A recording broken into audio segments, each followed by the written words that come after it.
नमस्कार विद्यार्थियों। आज आप सभी से मुलाकात हो रही है एक नए डिस्कशन के साथ। आप लोगों से मैं क्षमा प्रार्थी हूं कि इस डिस्कशन में आने में थोड़ी सी देर हो गई। थोड़ी सी देर क्या, लगभग एक सप्ताह होने को आया। इसका रीज़न ये था कि एक तो मेरी तबीयत खराब थी और सबसे बड़ी बात ये कि एक टेक्निकल दुर्भाग्य भी हुआ। टेक्निकल दुर्भाग्य ऐसा कि हमने जहाँ जितना भी हमने डिस्कशन किया था, पूरा लगभग 2.5-3 घंटे का डिस्कशन था, वो पूरा का पूरा जो फाइल था, वो पूरी की पूरी फाइल क्या हो गई, करप्ट हो गई। अब मुझे ऐसा लगता है उसकी वजह से मुझे फिर से रीशूट करना पड़ रहा है। तो ठीक है, इस बात को आपको ध्यान रखना है और मैंने आपसे पहले कहा कि इस देरी के लिए कर्मा संस्थान क्षमा प्रार्थी है। मैं भी क्षमा प्रार्थी हूँ। ठीक है, चलिए हम लोग बात को बढ़ाते हैं आगे, चलते हैं कुछ क्वेश्चंस के पास। कुछ क्वेश्चंस को हम लोग यहाँ पर सॉल्व करते हैं। देखिए, अगर मैं आप लोगों से कहूँ इसी कड़ी में आप लोगों के पास नाम आता है सुमेलित करना है आपको। ठीक है भाई, सुमेलित करना है तो सुमेलित कर दीजिए। आप लोग फट से सुमेलित करिए, जैसा जो मन करे, जैसा मन करे वैसा आप लोग इसमें सुमेलित कर दीजिए, मुझे कोई शिकायत नहीं होगी। चलिए, अब जैसे अगर मैं आप लोगों से कहूँ यहाँ पर सुमेलित युग्म है, सुमेलित युग्म में अगर मैं आप लोगों से कहूँ यहाँ पर आप लोगों का आंसर होगा बी, नुमालीगढ़। नुमालीगढ़ की अगर आप लोगों से मैं कहूँ, यहाँ पर असम है। असम में आप लोग देखते हो, असम की बात अगर हम लोग बात करें, असम में एक सेक्शन आपको मिलता है, उसे हम लोग कहते हैं डिगबोई। क्या है आप लोगों के पास? एक डिगबोई है। डिगबोई अगर मैं आप लोगों से कहूँ ये तेल कुआं है, और तेल कुआं के साथ साथ अगर मैं आप लोगों से कहूँ इसको हम लोग लगभग वर्तमान में जो संचालित भी है वो वैसा पहला तेल कुआं होगा जो वर्तमान में भी क्या है, संचालित है। ये बात आप लोग ध्यान में रखना आप लोग। तो ये डिगबोई तेल कुआं आपको मिल जाएगा। यहीं पर अगर मैं आप लोगों से कहूँ एक और आपको मिलेगा, उसका नाम होगा नाहर कटिया। तो नाहर कटिया आप लोगों को ये भी अगर मैं कहूँ तेल कुआं क्षेत्र आपको मिलेगा। तो ठीक है, तो तेल कुआं क्षेत्र आप लोगों को मिल जाएगा नाहर कटिया के रूप में, और साथ में मिल जाएगा क्या, डिगबोई के रूप में। तो ठीक है, तो इतनी सारी चीजें आप लोग ध्यान में रखना। एक शब्द यहाँ पर है, ठीक है, बाकी तो आप लोग सारा का सारा सुमेलित है। यहाँ पर जैसे अगर मैं आप लोगों से कहूँ ये उड़ीसा में आपको मिल जाएगा। उड़ीसा में अगर मैं कहूँ बरौनी आप लोगों को यहाँ पर झारखंड में मिल जाएगा। चलिए, जैसे एक नाम आप लोगों को मिलता है यहाँ पर है परिशोधनशाला। परिशोधनशाला की जब हम लोग बात करें तो परिशोधनशाला का मतलब सामान्य भाषा में अगर मैं आप लोगों से कहूं, परिशोधनशाला का मतलब होता है रिफाइनरी। क्या होता है? रिफाइनरी। तो यहाँ पर परिशोधनशाला का मतलब होता है रिफाइनरी। ध्यान सुनना, परिशोधनशाला का मतलब होता है क्या, रिफाइनरी। और रिफाइनरी में ध्यान सुनना, रिफाइनरी में विशेष रूप से अगर मैं आप लोगों से कहूं कच्चे तेल का इस्तेमाल होता है, तो ठीक है, तो यहाँ पर कच्चे तेल का इस्तेमाल होगा। कच्चा तेल कच्चे माल के रूप में इस्तेमाल होगा, और फिर इस कच्चे तेल की सहायता से जब रिफाइनरी होगी, इसका रिफाइन होगा तो पेट्रोल बनेगा। पेट्रोल के बाद अगर हम लोग बात करें डीजल मिलेगा। डीजल के बाद यहाँ पर नेफ्था मिलेगा। ध्यान सुना, नेफ्था मिलेगा। नेफ्था के बाद अगर आप लोगों से मैं कहूँ तो यहाँ पर आपको मिल जाएगा क्या, कैरोसिन। तो एक आप लोगों को मिल जाएगा पेट्रोल, एक मिल जाएगा डीजल, एक मिल जाएगा नेफ्था, और एक आप लोगों को मिल जाएगा क्या, कैरोसिन। इसमें से अगर मैं कहूँ जितने भी पॉइंट्स आप लोग यहाँ पर देख रहे हो, ध्यान सुना, जितने भी पॉइंट्स आप लोग यहाँ पर देख रहे हो, इन सारे के सारे पॉइंट्स में से, ध्यान सुना, इन सारे के सारे पॉइंट्स में से एक नाम आप लोगों को मिलेगा, उसका नाम है कैरोसिन, जो उचित मूल्य की दुकान पर भी प्राप्त होता है। ठीक है, चलिए बढ़ते हम लोग यहाँ से आगे। यहाँ से हम लोग आगे बढ़ेंगे तो यहाँ पर है जनगणना 2011 के अनुसार न्यूनतम महिला साक्षरता प्रतिशत वाले 3 राज्य होंगे। न्यूनतम महिला साक्षरता है, तो अगर मैं आप लोगों से कहूँ 2 पॉइंट्स तो आप लोग ध्यान में रखना। एक पॉइंट के लिए तो एकदम से विश्वसनीय हूँ, उसका उसका है क्या, है बिहार। और बिहार के बाद मुझे ऐसा लगता है यहाँ पर आएगा राजस्थान।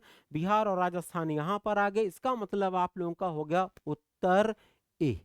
ठीक है, तो यहाँ पर ये आप लोगों का सेक्शन है। ये जनगणना अगर मैं आप लोगों से कहूँ कब की है, 2011 की जनगणना है।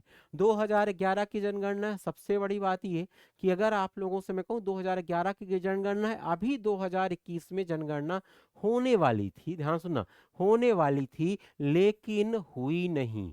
तो ठीक है, तो यहाँ पर अगर मैं कहूँ नहीं हुई, और उसका जो रीजन था वो रीजन जानते हो क्या था, कोविड। कोविड की वजह से। और अगर आप लोगों से मैं कहूं अभी जो जनगणना होगी, जो प्रस्तावित है, वो होगी 2027 में। क्या है 2027 में। तो जैसे हम लोग अभी आंकड़े पढ़ते हैं 2011 के जनगणने, उसी तरीके से हम लोग पढ़ना शुरू करेंगे 2027 की जनगणना के अनुसार। तो 2027 की जनगणना के अनुसार हमारा डेटा आएगा। और सबसे बड़ी बात ये कि इसके लिए जो एक संदर्भ डेट होती है देना, संदर्भ तिथि होती है जिसके आधार पर हम लोग आकलन करते हैं, वो तारीख होगी यहाँ पर 1 मार्च 2027। कितनी होगी 1 मार्च 2027। ये बात आप लोग ध्यान में रखना आप लोग। चलिए चलते हैं हम लोग यहाँ से आगे। वैसे भी अगर मैं आप लोगों से कहूँ जो जनगणना का प्रावधान है, ध्यान सुना, जो जनगणना का प्रावधान आप लोगों को मिलता है, वो प्रावधान मिलता है उसे हम लोग कहते हैं जनगणना अधिनियम। ध्यान सुना, उसके लिए जो शब्द इस्तेमाल होता है उसे हम लोग कहते हैं जनगणना अधिनियम 1948। तो जनगणना अधिनियम 1948 है, ध्यान सुना, जनगणना अधिनियम 1948 है। उसी में प्रावधान दिए गए हैं कि हमें प्रत्येक 10 वर्ष में जनगणना करानी है। तो ये बात आप लोगों को ध्यान में रखना है। चलिए भाई ठीक है, अगला जो सेक्शन आप लोगों के पास आता है, अगले सेक्शन की जब हम लोग बात करेंगे तो अगला जो सेक्शन आप लोगों का मिलेगा उससे हम लोग देख लेते हैं क्या होगा। यहाँ पर लिखा है लेटराइट मिट्टी में किसकी अधिकता होती है। जैसे अगर हम लोग बात करें, यहाँ पर एक शब्द है लेटराइट मृदा है।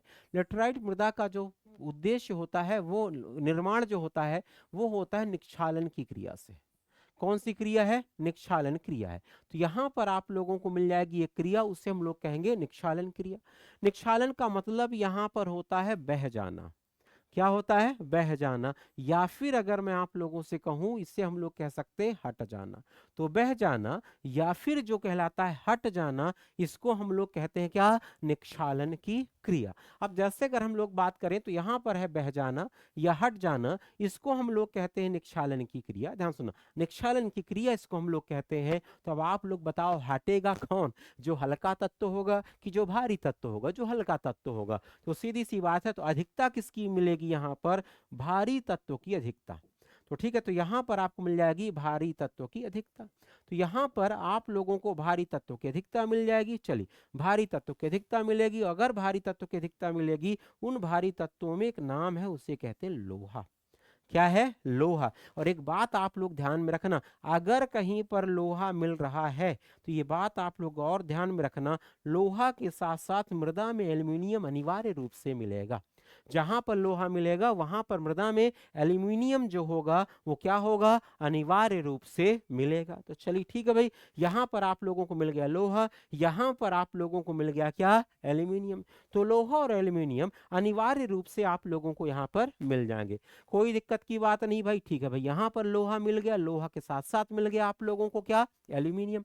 अब आगे की कहानी सुनना, अब आगे की कहानी शुरू होगी।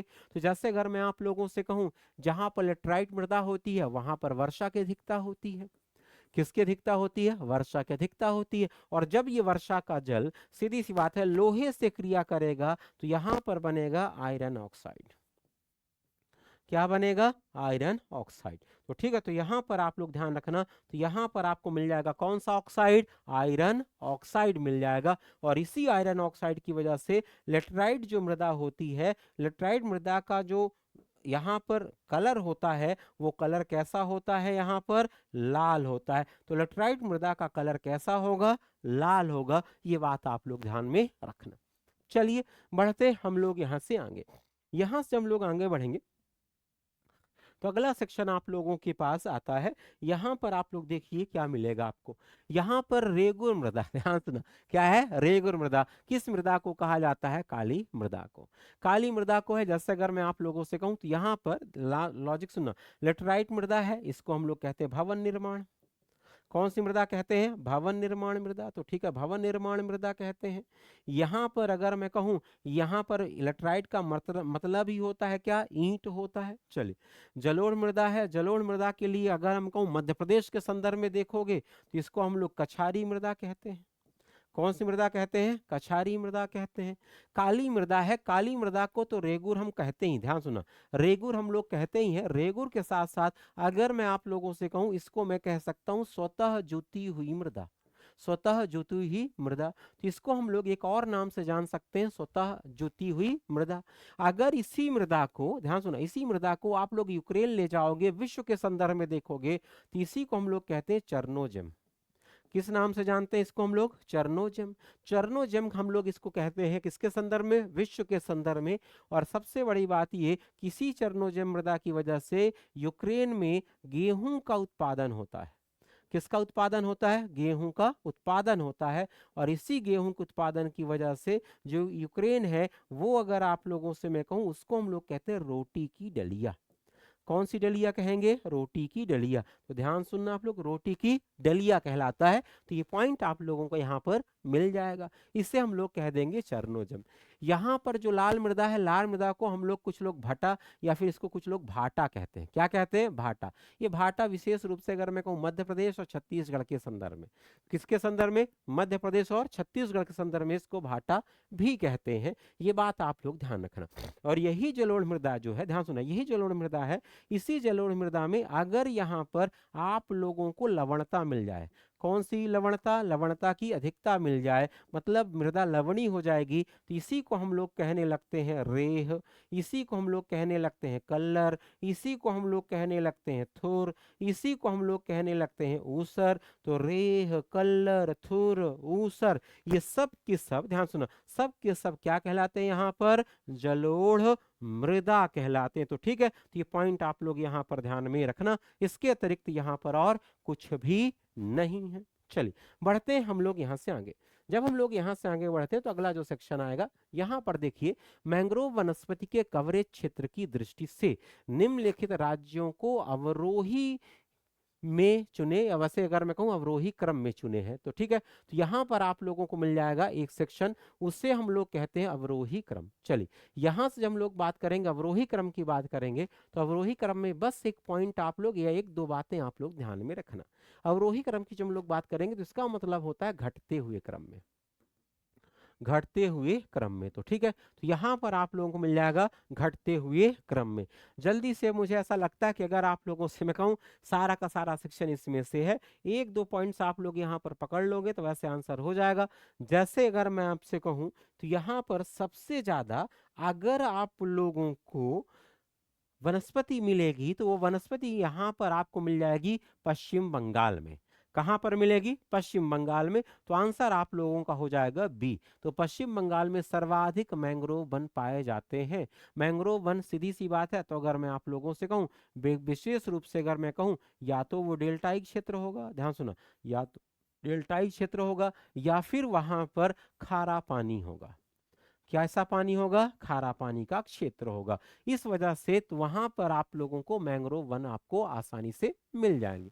चलिए ठीक है, तो इस हिसाब से अगर मैं आप लोगों से कहूं तो सबसे ज्यादा आपको पश्चिम बंगाल में मिलेंगे, फिर यहाँ पर गुजरात में मिलेंगे, फिर अंडमान एवं निकोबार, और फिर यहाँ पर आपको क्या मिल जाएंगे? आंध्र प्रदेश में मिल जाएंगे।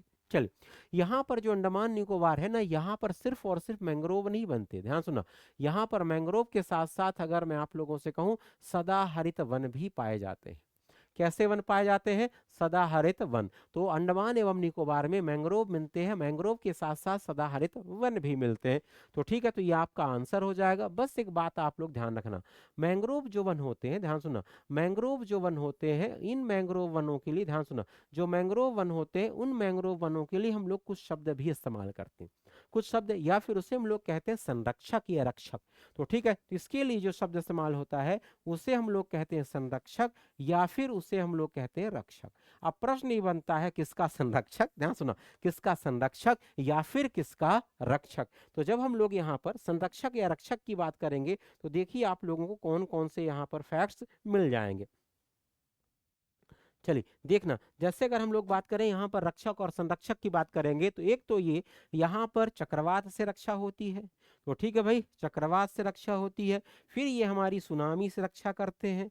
फिर सुनामी के साथ साथ अगर मैं कहूँ सागरी जो लहरें होती हैं, सागरी लहरों से तट की रक्षा, क्या है? सागरी जो लहरें होती हैं, सागरी लहरों से तट की रक्षा होती है। तो ये भी पॉइंट आप लोगों का यहाँ पर बन जाएगा। और सबसे बड़ी बात ये कि ये जैव विविधता, जीव जंतुओं के संरक्षक हैं।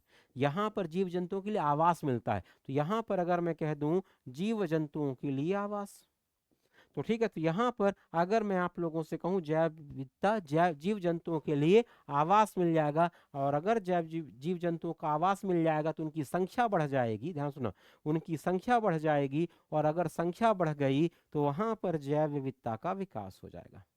तो ठीक है, तो यहाँ पर जैव विविधता का क्या होगा, विकास। तो जैव विविधता की यहाँ पर अधिकता मिल जाएगी। ये वाला जो सेक्शन है इससे हम लोग कहते हैं कौन सा वन, मैंग्रोव वन कहते हैं। ठीक है, चल यहाँ से बात को बढ़ाते हैं आगे। यहाँ पर एक पॉइंट है, उसे हम लोग कहते हैं सोलास वन मुख्यतः पाए जाते हैं। सोलास वन अगर मैं आप लोगों से कहूँ, ध्यान सुना, सोलास वन के बारे में एक पॉइंट आप लोग ध्यान सुना। सोलास वन के लिए दो तीन चीजें चाहिए होती है मुख्य रूप से। सोलास वन का मतलब होता है यहाँ पर वर्षा अधिक हो, ध्यान सुना, वर्षा अधिक हो, और वर्षा के साथ साथ ऊंचाई ज्यादा हो, ध्यान सुना।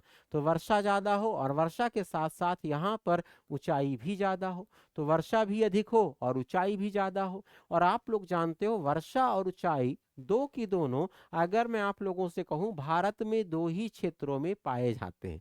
क्या है, दो ही क्षेत्रों में पाए जाते हैं। विशेष रूप से अगर हम आप लोगों से मैं कहूं, एक तो पश्चिमी घाट है, कौन सा घाट है, पश्चिमी घाट है, और फिर एक अगर मैं आप लोगों से कहूं नॉर्थ ईस्ट का हिस्सा है। क्या है, नॉर्थ ईस्ट का हिस्सा है।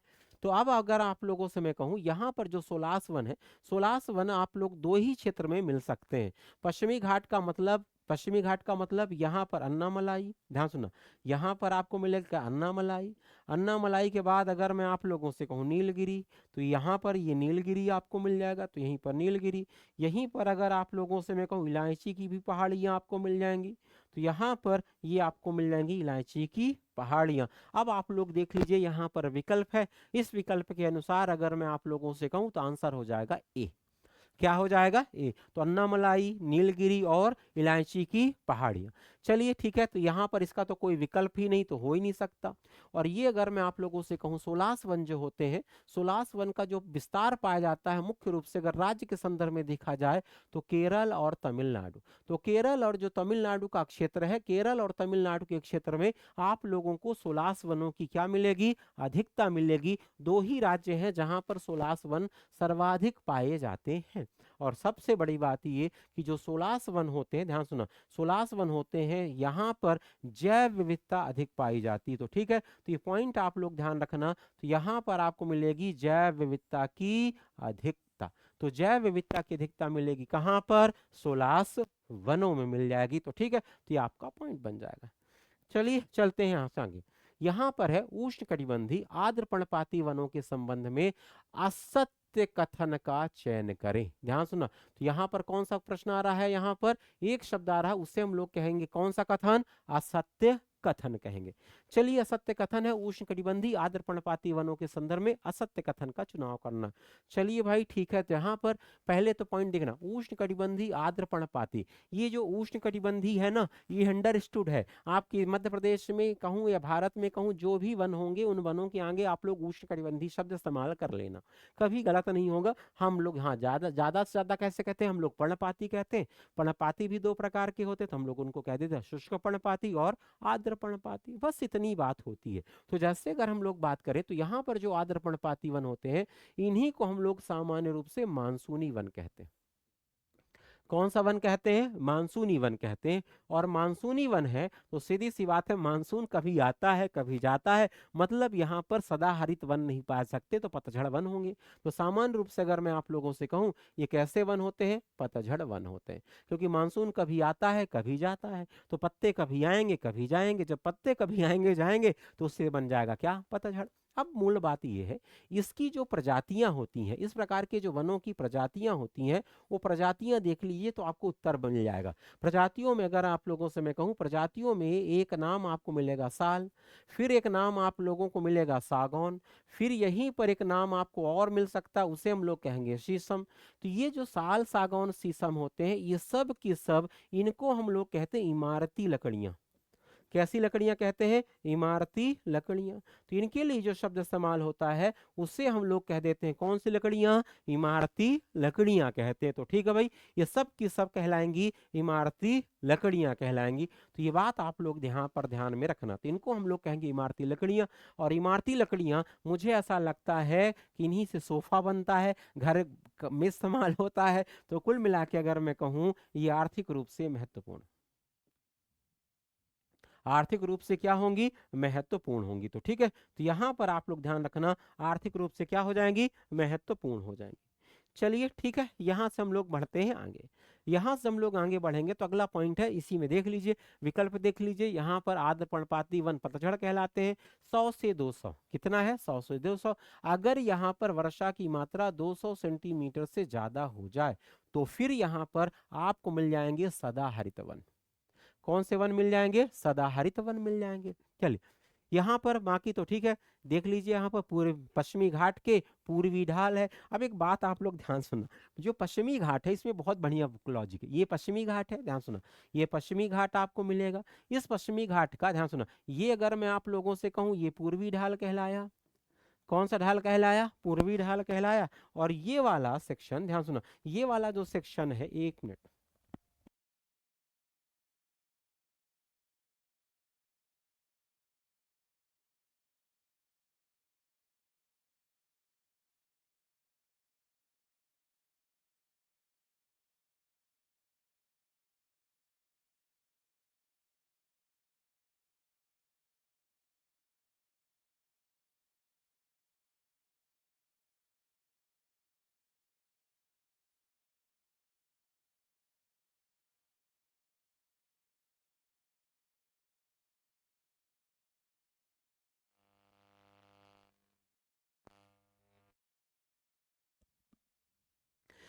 देखिए, तो यहाँ पर अगर मैं कहूँ ये पूर्वी ढाल है और ये वाला इस पश्चिमी घाट का क्या होगा? पश्चिमी ढाल। अब सबसे बड़ी बात ये है कि इस ढाल पर ध्यान सुना, ये जो पश्चिमी ढाल है, पश्चिमी ढाल में सदाहरित वन मिलते हैं। कौन से वन मिलते हैं? सदाहरित वन मिलते हैं। और सदाहरित वन मिलते हैं, और इसी वाले ढाल पर अगर मैं कहूँ यही सदाहरित वन अधिक ऊंचाई पर पहुंच जाते हैं तो इसको हम लोग कह देते हैं क्या? Solas one. तो यही वन कहलाते हैं क्या? Solas one. बस ये कि सोलास वनों की ऊंचाई अधिक होती है, और ऊंचाई अधिक होती है, ऊंचाई ये एग्जैक्ट नहीं है, लगभग बता रहा हूं मैं, 1500 मीटर से अधिक। कितना? 1500 मीटर से अधिक। और जो पूर्वी ढाल है, इस पूर्वी ढाल पर अगर मैं आपसे कहूं, इस पूर्वी ढाल पर आपको आर्द्र पर्णपाती वन मिलते हैं। कौन से? आर्द्र पर्णपाती वन। तो यहाँ पर आप लोगों को मिल जाएंगे कौन से वन मिल जाएंगे? आर्द्र पर्णपाती वन मिल जाएंगे। बढ़िए, चलते हम लोग यहाँ से आगे। यहाँ से हम लोग आगे चलते हैं तो यहाँ पर है IFSR 2023 के अनुसार सर्वाधिक वनारोपण वनावरण क्षेत्रफल वाले राज्य अवरोही क्रम में। अवरोही क्रम का मतलब होता है घटते क्रम में। कौन सा क्रम कहलाएगा? घटते क्रम में। तो घटते क्रम में आप लोग देख लीजिए। अब जैसे अगर मैं आप लोगों से कहूँ, देख लीजिए मध्य प्रदेश को तो पहले नंबर में आप लोग रख लीजिए, पहले नंबर पर रख लीजिए। फिर पहले नंबर पर रखने के बाद आप लोग आगे का कैलकुलेशन कीजिए। तो आगे का कैलकुलेशन करोगे आप लोग तो एक तो आप लोगों को मध्य प्रदेश मिल जाएगा। मध्य प्रदेश के बाद मुझे ऐसा लगता है अरुणाचल प्रदेश भी आता है। अब मध्य प्रदेश और अरुणाचल प्रदेश आपको मिल जाएंगे, फिर मध्य प्रदेश का भाई भी मिल जाएगा। इसका मतलब इसका आंसर जो होगा वो आंसर होना चाहिए क्या? ए। क्या है? ए। तो ठीक है, तो यहां पर अगर मैं आप लोगों से कहूं तो इसका आंसर क्या हो जाएगा? ए। ये IFSR 2023, IFSR 2023 है, सीधी सी बात है, बस आप लोग ध्यान में रखना। ये जो IFSR का ध्यान सुना, जो IFSR इसको हम लोग कहते हैं भारत वन स्थिति रिपोर्ट। इसकी हिंदी में हम लोग सामान्य रूप से कहते हैं भारत वन स्थिति रिपोर्ट। इसको हम लोग कहते हैं भारत वन स्थिति रिपोर्ट। और ये जो रिपोर्ट होती है द्विवार्षिक होती है। कैसी होती है? द्विवार्षिक। तो ठीक है, तो यहाँ पर अगर मैं आप लोगों से कहूँ द्विवार्षिक होती है। और इस रिपोर्ट का जो प्रकाशन हो रहा है वो 1986 87 का समय होगा। वैसे 87 आप लोग कर, 1986 87 के समय से लगातार हो रहा है, द्विवार्षिक है। और सबसे बड़ी बात ये कि ये जो रिपोर्ट आती है, रिपोर्ट का जो संचालन किया जाता है, नियमन किया जाता है, उसे हम लोग कहते हैं वन पर्यावरण, ध्यान सुना, पर्यावरण एवं जलवायु परिवर्तन। क्या है? एवं जलवायु परिवर्तन, जलवायु परिवर्तन मंत्रालय आपको मिलेगा। तो यहाँ पर आप लोगों को ये नाम मिल जाएगा। कौन सा नाम मिलेगा? वन पर्यावरण एवं जलवायु परिवर्तन मंत्रालय। ये आप लोगों का कहलाएगा IFSR 2023 के अनुसार। ये अवरोही क्रम हो जाएगा। बाकी आप लोग ध्यान सुनना, ये तो सब पूरा का पूरा फैक्चुअल है, सीधी सी बात है, आप लोगों के हाथ में रहेगा, याद होता है कि नहीं होता है, इस बात को आप लोगों को ध्यान में रखना है। चलिए चलते हम लोग यहाँ से आगे, यहाँ से बढ़ेंगे। यहाँ पर लिखा है उष्णकटिबंधीय सदाहरित वनों का आवास। क्या है? उष्णकटिबंधीय सदाहरित वनों का आवास। अब जैसे अगर मैं आपसे कहूं, मैंने आप लोगों से पहले ही कहा था, उष्णकटिबंधीय सदाहरित वनों का आवास, यहाँ पर इसे हम लोग कहते हैं अंडमान एवं निकोबार। अंडमान एवं निकोबार, अभी हमने देखा था कि अंडमान एवं निकोबार एक ऐसा क्षेत्र है जहां पर सदाहरित वन भी मिलते हैं। ध्यान सुना, यहाँ पर आपको सदाहरित वन भी मिलेंगे। तो एक पॉइंट तो ये हो जाएगा, यहाँ पर सदाहरित वन मिलेंगे। ठीक है, तो सदाहरित वन मिलेंगे, और सदाहरित वनों के साथ साथ, ध्यान सुना, सदाहरित वन मिलेंगे, सदाहरित वनों के साथ साथ यहाँ पर आपको मैंग्रोव वन भी मिलेंगे। कैसे वन मिलेंगे? मैंग्रोव वन भी मिलेंगे। तो सदाहरित वन मिलेंगे, सदाहरित वनों के साथ साथ यहाँ पर आप लोगों को मिल जाएंगे कौन से वन? मैंग्रोव वन मिल जाएंगे। तो ये आप लोगों का यहाँ पर सेक्शन बन जाएगा। तो सदाहरित वन और मैंग्रोव वन मिलेंगे। चलिए, वैसे अगर मैं कहूँ जितने भी विकल्प हैं, यहाँ पर भी सदाहरित वन मिल सकते हैं, यहाँ पर भी सदाहरित वन मिल सकते हैं, ध्यान सुनना आप लोग। लेकिन मध्य प्रदेश में सदाहरित वन, ध्यान सुनना, यहाँ पर जो सदाहरित वन होंगे, सदाहरित वन किसी भी हाल में नहीं मिलेंगे। क्या है? किसी भी हाल में नहीं मिलेंगे सदाहरित वन। कहां पर नहीं मिलेंगे? मध्य प्रदेश में नहीं मिलेंगे। तो ठीक है, सीधी सी बात है, मिलेंगे क्या? तो यहां पर अगर मैं आप लोगों से कहूं, यहां पर मिलेंगे पर्णपाती वन। कैसे वन मिलेंगे? पर्णपाती वन। अब ये पर्णपाती वन सामान्य रूप से अगर मैं कहूँ दो प्रकार के होते हैं। एक को हम लोग कह देते हैं आर्द्र पर्णपाती, और एक को हम लोग कहते हैं शुष्क पर्णपाती।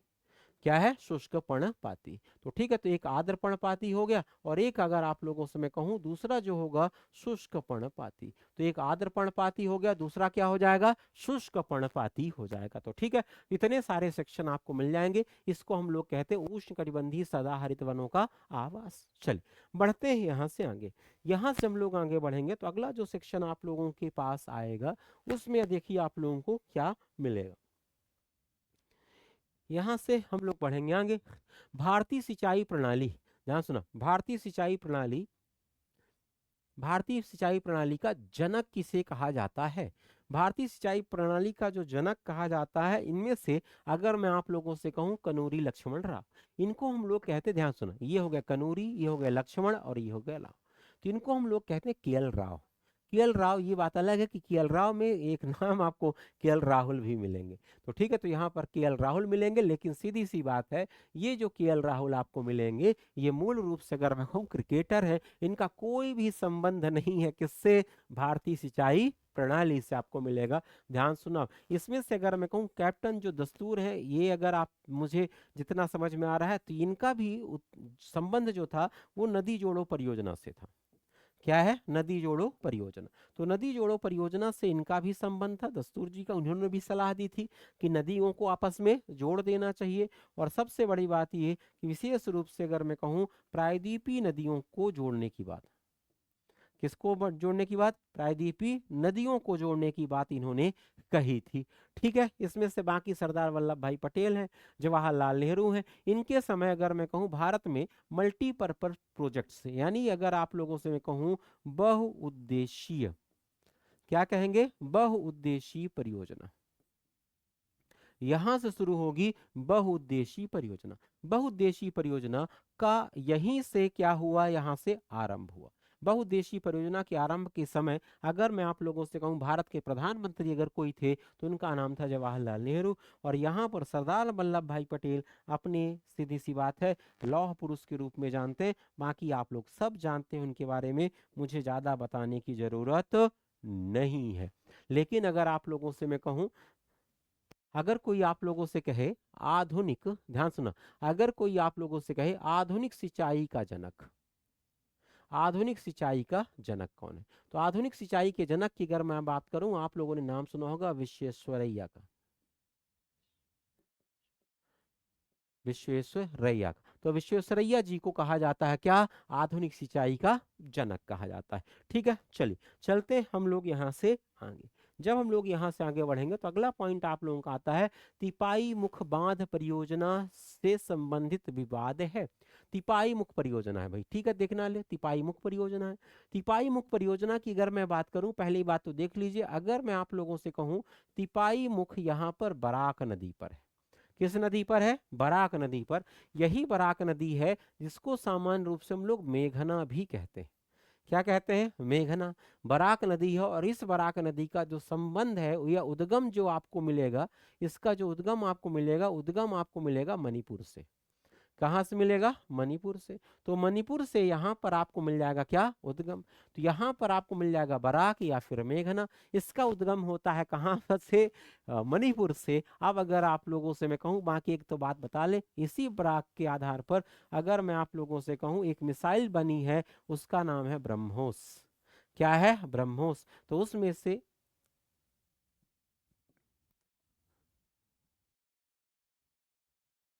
नहीं नहीं, सीधी सी बात है, ये थोड़ा सा गलत है, फैक्ट है, ध्यान सुनना। ये गलत हो गया, बराक है तो बराक, तो मुझे ऐसा लगता है ये फैक्ट गलत है। चलिए ठीक है, तो यहाँ से हम लोग बढ़ते हैं आगे। वो तो ब्रह्मपुत्र और मास्कोवा नदी से है। ठीक है, चलिए चलते हैं यहाँ से आगे। अब इसके आधार पर अगर मैं आप लोगों से कहूँ, लॉजिक लगा लीजिए, बराक और मेघना का जो संबंध है वो बांग्लादेश से है। किससे है, बांग्लादेश से है। और अगर बांग्लादेश से इसका संबंध है, इसका मतलब ये कि तिपाई मुख जो परियोजना विवाद होगी वो किससे होगी, बांग्लादेश से। नेपाल से अगर मैं बात करूं, नेपाल से अगर किसी भी प्रकार का विवाद हो सकता है तो वो कोसी को लेकर हो सकता है, और कोसी के साथ साथ गंडक को लेकर। पाकिस्तान के साथ तो हमारा सिंधु जल समझौता था, तो यहाँ पर अगर मैं कहूँ सिंधु नदी विवाद है।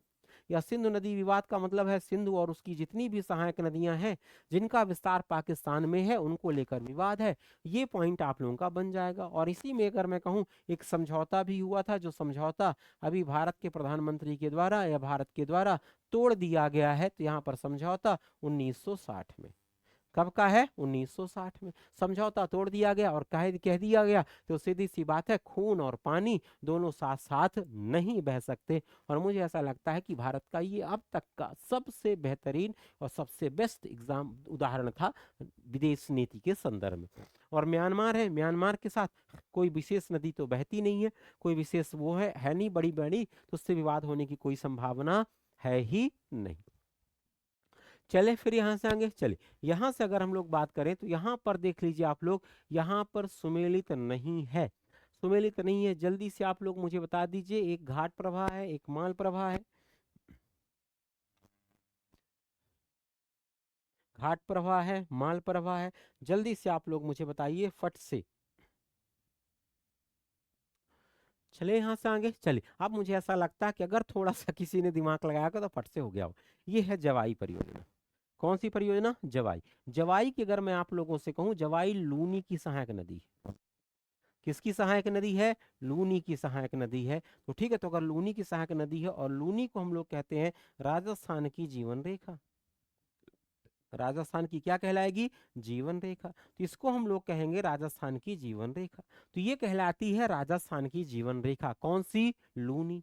अब लूनी जब यहाँ की जीवन रेखा कहलाएगी, तो अब आप इसके हिसाब से अर्थ समझ सकते हो क्या बनेगा। चलिए, यहाँ पर नीरा नहर जो है, नीरा नहर है, अगर मैं आप लोगों से कहूँ महाराष्ट्र में है।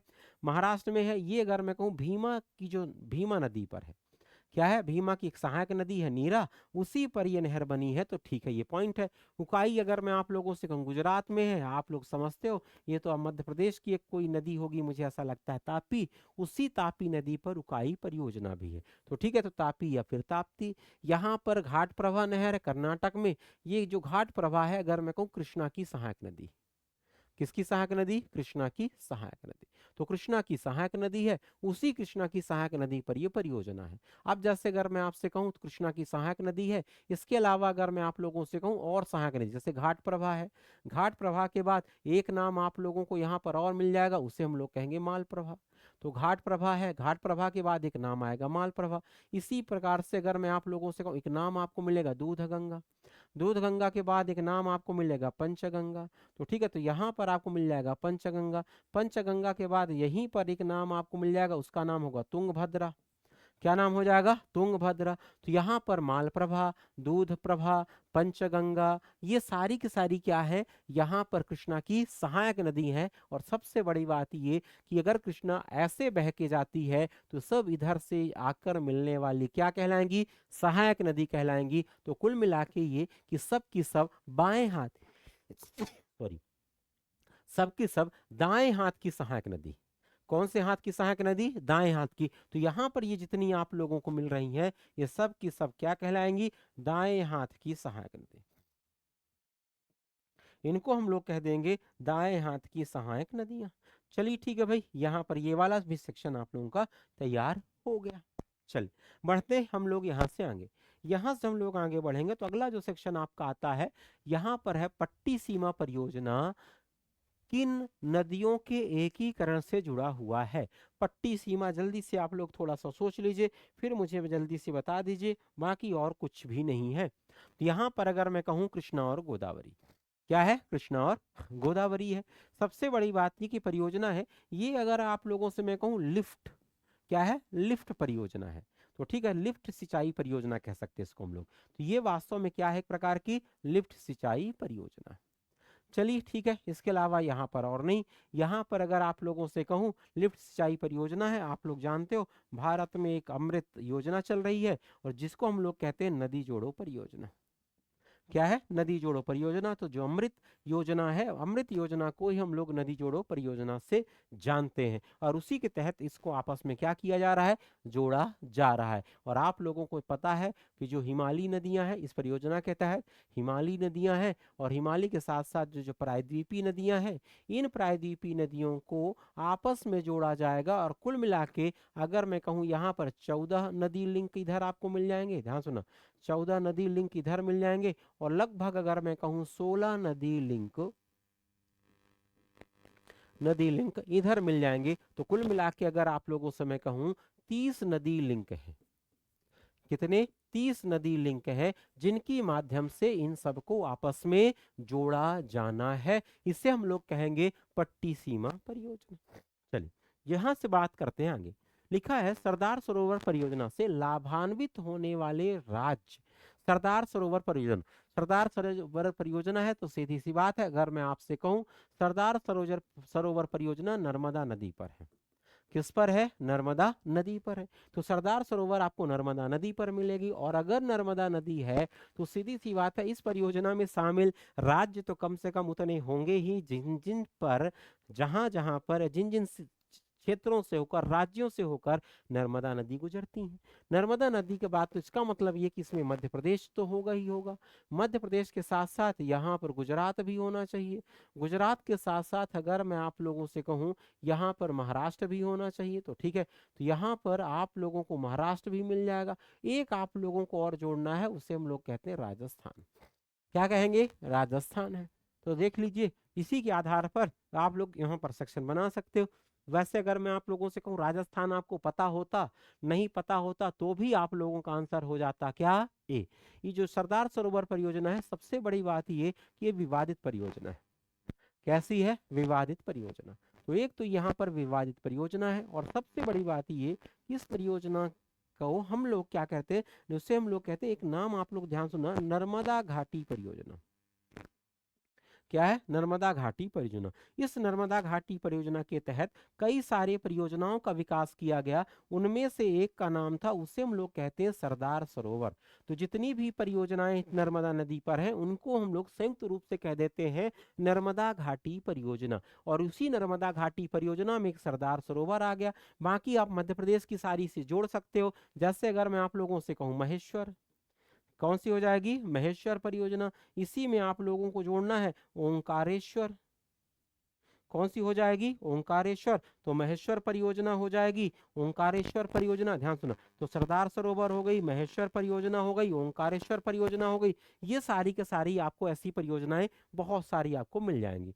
चलिए चलते हैं, इसी में अगर आप लोगों को जोड़ना है तो यहीं पर आप लोग एक नाम और जोड़ सकते हो, इंदिरा सागर।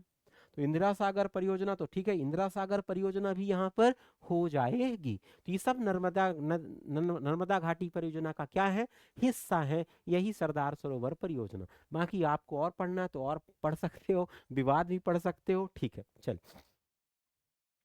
यहां से अगला जो नाम आता है वो है भारतीय वन सर्वेक्षण के संबंध में सत्य विकल्प का चुनाव कीजिए।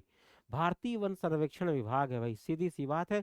देख लीजिए, भारतीय वन सर्वेक्षण विभाग है, 1981 में इसकी स्थापना हो गई। भारतीय वन सर्वेक्षण है, ध्यान सुना, भारतीय वन सर्वेक्षण, ध्यान सुना, भारतीय वन सर्वेक्षण है ये। अगर मैं आप लोगों से कहूं, ये है वन, पर्यावरण, ध्यान सुना, पर्यावरण एवं जलवायु परिवर्तन मंत्रालय, जलवायु परिवर्तन मंत्रालय। तो जलवायु परिवर्तन मंत्रालय के अंतर्गत आप लोगों को मिल जाएगा भारतीय वन सर्वेक्षण। ठीक है भाई, मैंने कहा था 1986 से इसी के द्वारा वन स्थिति रिपोर्ट जारी की जाती है। क्या जारी की जाती है, वन स्थिति रिपोर्ट। तो वन स्थिति रिपोर्ट इसी के द्वारा जारी की जाती है। तो वन स्थिति रिपोर्ट जारी की जाती है इसी भारतीय वन सर्वेक्षण के द्वारा। और सबसे बड़ी बात यह कि द्विवार्षिक है, यहाँ पर 18वीं हो गई। इसका जो मुख्यालय आप लोगों को मिलेगा वो, अगर मैं आप लोगों से कहूँ, यहाँ तो नहीं होना चाहिए, इसका जो मुख्यालय होना चाहिए वो होना चाहिए देहरादून में। कहां पर हो जाएगा, देहरादून।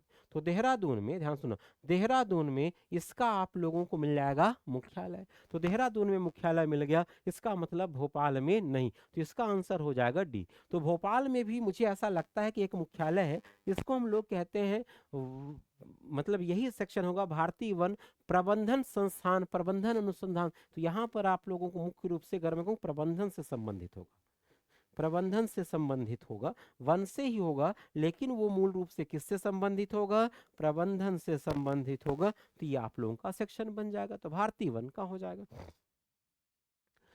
भारत के किस राज्य में अधिकांश सिंचाई नलकूपों के माध्यम से होती है। नलकूप है, ध्यान सुना, नलकूप है न, जहां पर नलकूप होंगे सामान्य रूप से वहां पर कुएं होंगे। अपवाद एक आध दो आपको मिल जाए तो उनके लिए मैं बात बिल्कुल नहीं करता, मैं सीधी सी बात है, अपवाद हर जगह पा जाएंगे। लेकिन अगर मैं कहूँ जहां पर नलकूप होंगे वहां पर कुएं होंगे, लॉजिक सुनना, जहां पर कुएं होंगे वहां पर नलकूप होंगे। और सबसे बड़ी बात ये कि कुआं और नलकूप के लिए खोदने के लिए आपको चाहिए मुलायम चट्टान। क्या चाहिए, मुलायम चट्टान चाहिए। और मुलायम चट्टान का सबसे बेहतर एग्जाम्पल है अवसादी चट्टान। क्या है, अवसादी चट्टान। और अवसादी चट्टान जो सबसे ज्यादा पाई जाती है वो पाई जाती है मैदानी क्षेत्रों में। कहाँ पर पाई जाती है, मैदानी क्षेत्रों में। अब मैदानी क्षेत्रों के हिसाब से लगा लो, मैदानी क्षेत्रों के हिसाब से लगा लो, तो यहाँ पर अगर मैं कहूँ मध्य प्रदेश एकदम से गायब, राजस्थान तो मरुस्थल हो जाता, हालांकि कुछ लोग जोड़ लेते हैं।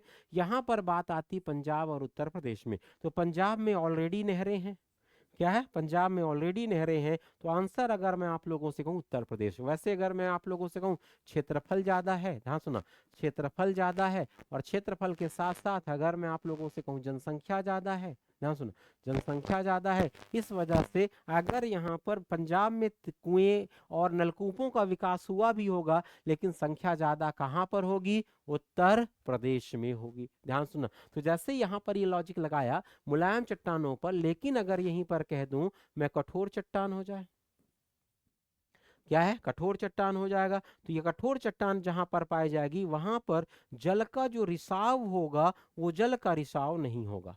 जहां पर कठोर चट्टानें मिलेंगी वहां पर जल का रिसाव नहीं होगा। और जहां पर जल का रिसाव नहीं होगा वहां पर सतही जल का संरक्षण हो सकता है। क्या है, सतही जल का संरक्षण।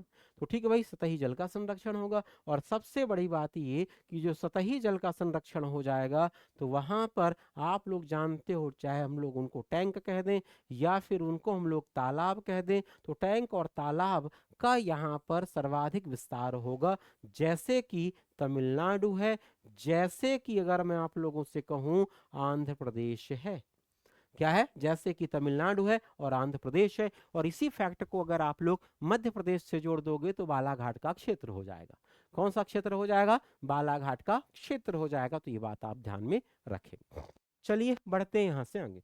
यहाँ से आगे बढ़ेंगे तो अगला जो सेक्शन आता है दामोदर घाटी कॉरपोरेशन के विकास में के पूर्व दामोदर नदी पश्चिम बंगाल में दुख की नदी थी। इसी को हम लोग कहते हैं सारो ऑफ बंगाल। सबसे बड़ी बात ये कि ये बात आप लोग ध्यान रखना, ये सब 1948 के पहले की कहानी है। कब की कहानी? 1948 के पहले की कहानी। क्यों? 1948 में अगर मैं कहूँ डीवीसी आ गया। डीवीसी का मतलब होता है दामोदर वैली कॉरपोरेशन। तो दामोदर वैली कॉरपोरेशन आ गया। दामोदर वैली कॉरपोरेशन की वजह से, ध्यान सुनो, दामोदर वैली कॉरपोरेशन की वजह से यहाँ पर जब हम लोग बात करें डीवीसी आ गया, दामोदर वैली कॉरपोरेशन आ गया, तो बाढ़ नियंत्रण होने लगा। जब बाढ़ नियंत्रण होने लगा तो उस बाढ़ नियंत्रण हो गया, ध्यान सुना, तो जब यहाँ पर क्या आपको मिल जाएगा? बाढ़ नियंत्रण हो जाएगा। ध्यान सुना, तो यहाँ पर आपको मिल जाएगा क्या? बाढ़ नियंत्रण। और जब यहाँ पर आपको बाढ़ नियंत्रण मिल गया, ध्यान सुना, जब यहाँ पर आपको बाढ़ नियंत्रण मिल गया, तो अब आप लोग मुझे बताना, ध्यान सुना, बाढ़ नियंत्रण जब यहाँ पर आपको मिल गया तो फिर दुख की नदी का सवाल ही पैदा नहीं होता। चलिए, अब जैसे अगर मैं आप लोगों से कहूँ, ठीक है, लेकिन सब तब की बात है, लेकिन ठीक है, इससे मानी जाती थी, ठीक है, दामोदर अपने ऊपरी भाग में तीव्रता से प्रवाहित होती थी तथा निचले भागों में इसका प्रवाह बहुत मंद हो जाता था। 17 का उत्तर है। 17 का उत्तर जल्दी से आप लोग मुझे बता दीजिए, क्या आंसर होगा इसका? ठीक है, तो इसका आंसर मुझे ऐसा लगता है कि सही भी है दोनों और व्याख्या भी हो रही। सीधी सी बात है, जब तीव्रता से प्रवाहित होगा तभी तो बाढ़ आती है। क्या आती है? यहाँ पर बाढ़ आती है। ठीक है, तो यहाँ पर ये बात आप लोग ध्यान में रखना। चलिए बढ़ते हम लोग यहाँ से आगे। ये दामोदर घाटी जो है, ध्यान सुना, ये अगर मैं आप लोगों से कहूँ दामोदर घाटी कॉरपोरेशन है। दामोदर अगर आप लोगों से मैं कहूँ भ्रंश घाटी नदी है।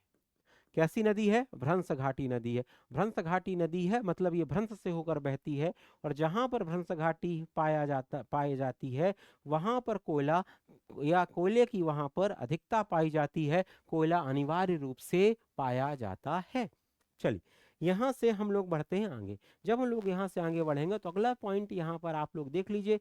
सीधी सी बात है, तो ये वाला तो वही रिपीट हो गया है, ये वाले से इतना ध्यान नहीं देना आप लोगों को, मुझे ऐसा लगता है। अब आगे जल्दी से बता दीजिए क्या क्या आप लोगों को मिल जाएगा।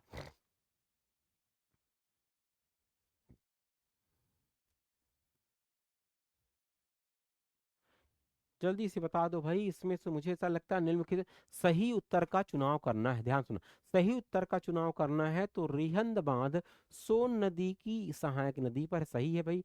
हीराकुंड महानदी पर है। तुंगभद्रा परियोजना आंध्र प्रदेश और इसकी संयोगी। और मैथान जो आपको मिलेगा, मैथान की अगर हम लोग बात करें तो मैथान दामोदर नदी की सहायक नदी बराकर पर है। सभी सही है भाई, इसमें से तो सभी सही है, सभी के सभी सही लग रहे हैं। जैसे देखना, रिहंद बांध जो आपको मिलेगा, ध्यान सुना, रिहंद बांध जो मिलेगा, रिहंद बांध आपको मिलेगा यूपी में।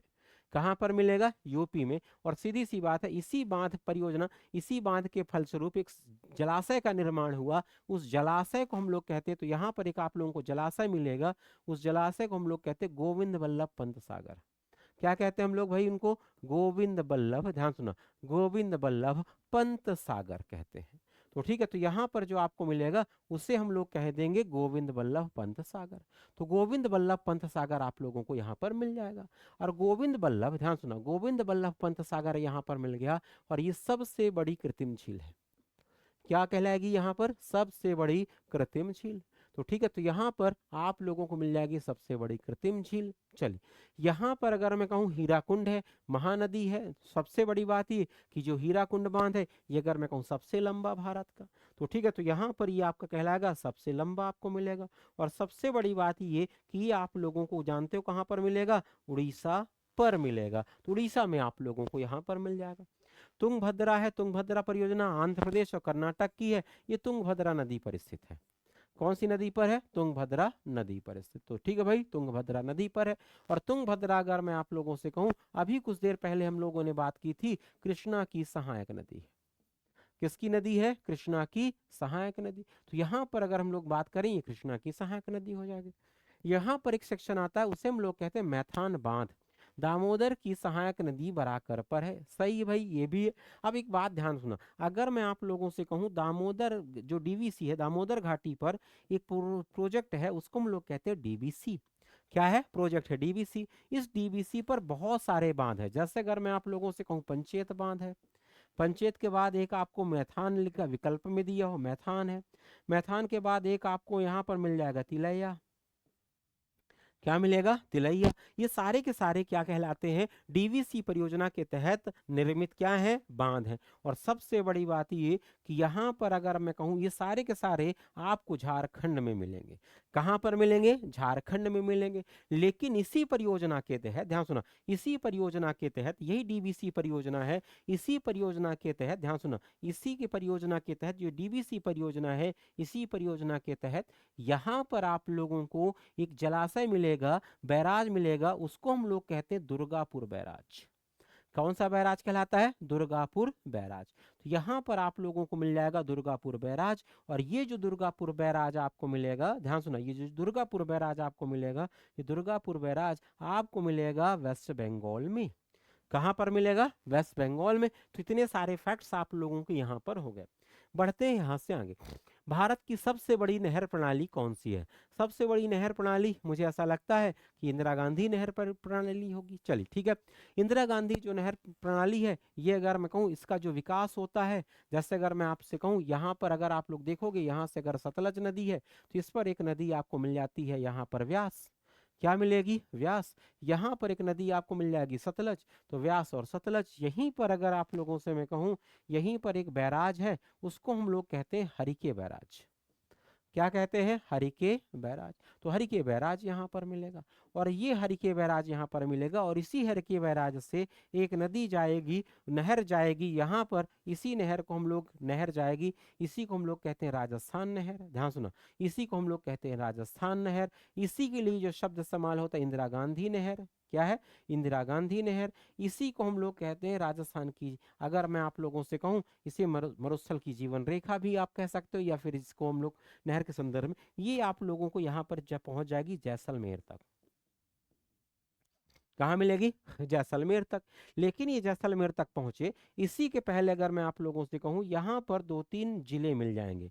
दो तीन जिले मिल जाएंगे, जैसे दो तीन जिलों में, जब यहाँ पर दो तीन जिले आप लोगों को यहाँ पर मिलेंगे, इन दो तीन जिलों में से अगर मैं आप लोगों से कहूँ, दो जिले सबसे महत्वपूर्ण है यहाँ पर। एक का नाम है, उसे हम लोग कहते हैं श्रीगंगानगर। ध्यान सुनो, क्या है? श्रीगंगानगर। तो श्रीगंगानगर मिल जाएगा। श्रीगंगानगर के बाद एक आप लोगों को और मिलेगा, उससे हम लोग कहेंगे हनुमानगढ़। तो श्रीगंगानगर और हनुमानगढ़। तो यहाँ पर दो आप लोगों को जिले मिलेंगे, एक श्रीगंगानगर, दूसरे का नाम होगा क्या? हनुमानगढ़। तो श्रीगंगानगर और हनुमानगढ़ यहाँ पर आपको मिल गए। श्रीगंगानगर हनुमानगढ़ आपको मिल गए। सबसे बड़ी बात ये कि जो श्रीगंगानगर है, ध्यान सुना, श्रीगंगानगर यहाँ पर आपको मिल रहा है, और श्रीगंगानगर के साथ साथ यहाँ पर जो हनुमानगढ़ आप लोगों को मिल रहा है, इनकी सबसे बड़ी बात ये कि ये दो के दोनों कभी मरुस्थल हुआ करते थे। इंदिरा गांधी नहर आई, सिंचाई सुविधा का विकास हुआ, और ये वर्तमान में राजस्थान के अन्न भंडार कहलाते हैं। क्या कहलाते हैं? अन्न भंडार कहलाते हैं, राजस्थान के अन्न भंडार कहलाते हैं। तो ये बात आप लोग ध्यान में रखेंगे। तो राजस्थान के अन्न भंडार कहलाएंगे, किसकी वजह से? इसी इंदिरा गांधी नहर के कारण। चलिए, इंदिरा गांधी नहर के कारण ये इनको हम कहते हैं। अगला जो पॉइंट आप लोगों के पास आता है, एक पॉइंट आप लोग चाहे तो और जोड़ सकते हो। इंदिरा गांधी नहर के कारण, ये तो अच्छा पक्ष हुआ, लेकिन अगर मैं आप लोगों से कहूं, इंदिरा गांधी नहर के कुछ नकारात्मक पक्ष भी हैं। क्या है? कुछ निगेटिव पक्ष भी है। ध्यान सुना, कुछ निगेटिव पक्ष है। उस निगेटिव पक्ष की वजह से अगर मैं आप लोगों से कहूं, अब मरुस्थलीकरण या फिर सॉरी लवणीय मृदा का विकास हो रहा है। कैसी मृदा है यहाँ पर? लवणीय मृदा। तो लवणीय मृदा का विकास। चलिए ठीक है, तो यहाँ पर अगर हम लोग बात करें तो लवणीय मृदा का क्या हो जाएगा? विकास हो जाएगा। तो लवणीय मृदा का आप लोगों को यहाँ पर विकास मिल जाएगा। तो ये आप लोगों का सेक्शन हो जाएगा। बढ़ते हम लोग यहाँ से आगे, यहाँ से आगे बढ़ते हैं। चंबल घाटी परियोजना से संबंधित नहीं है।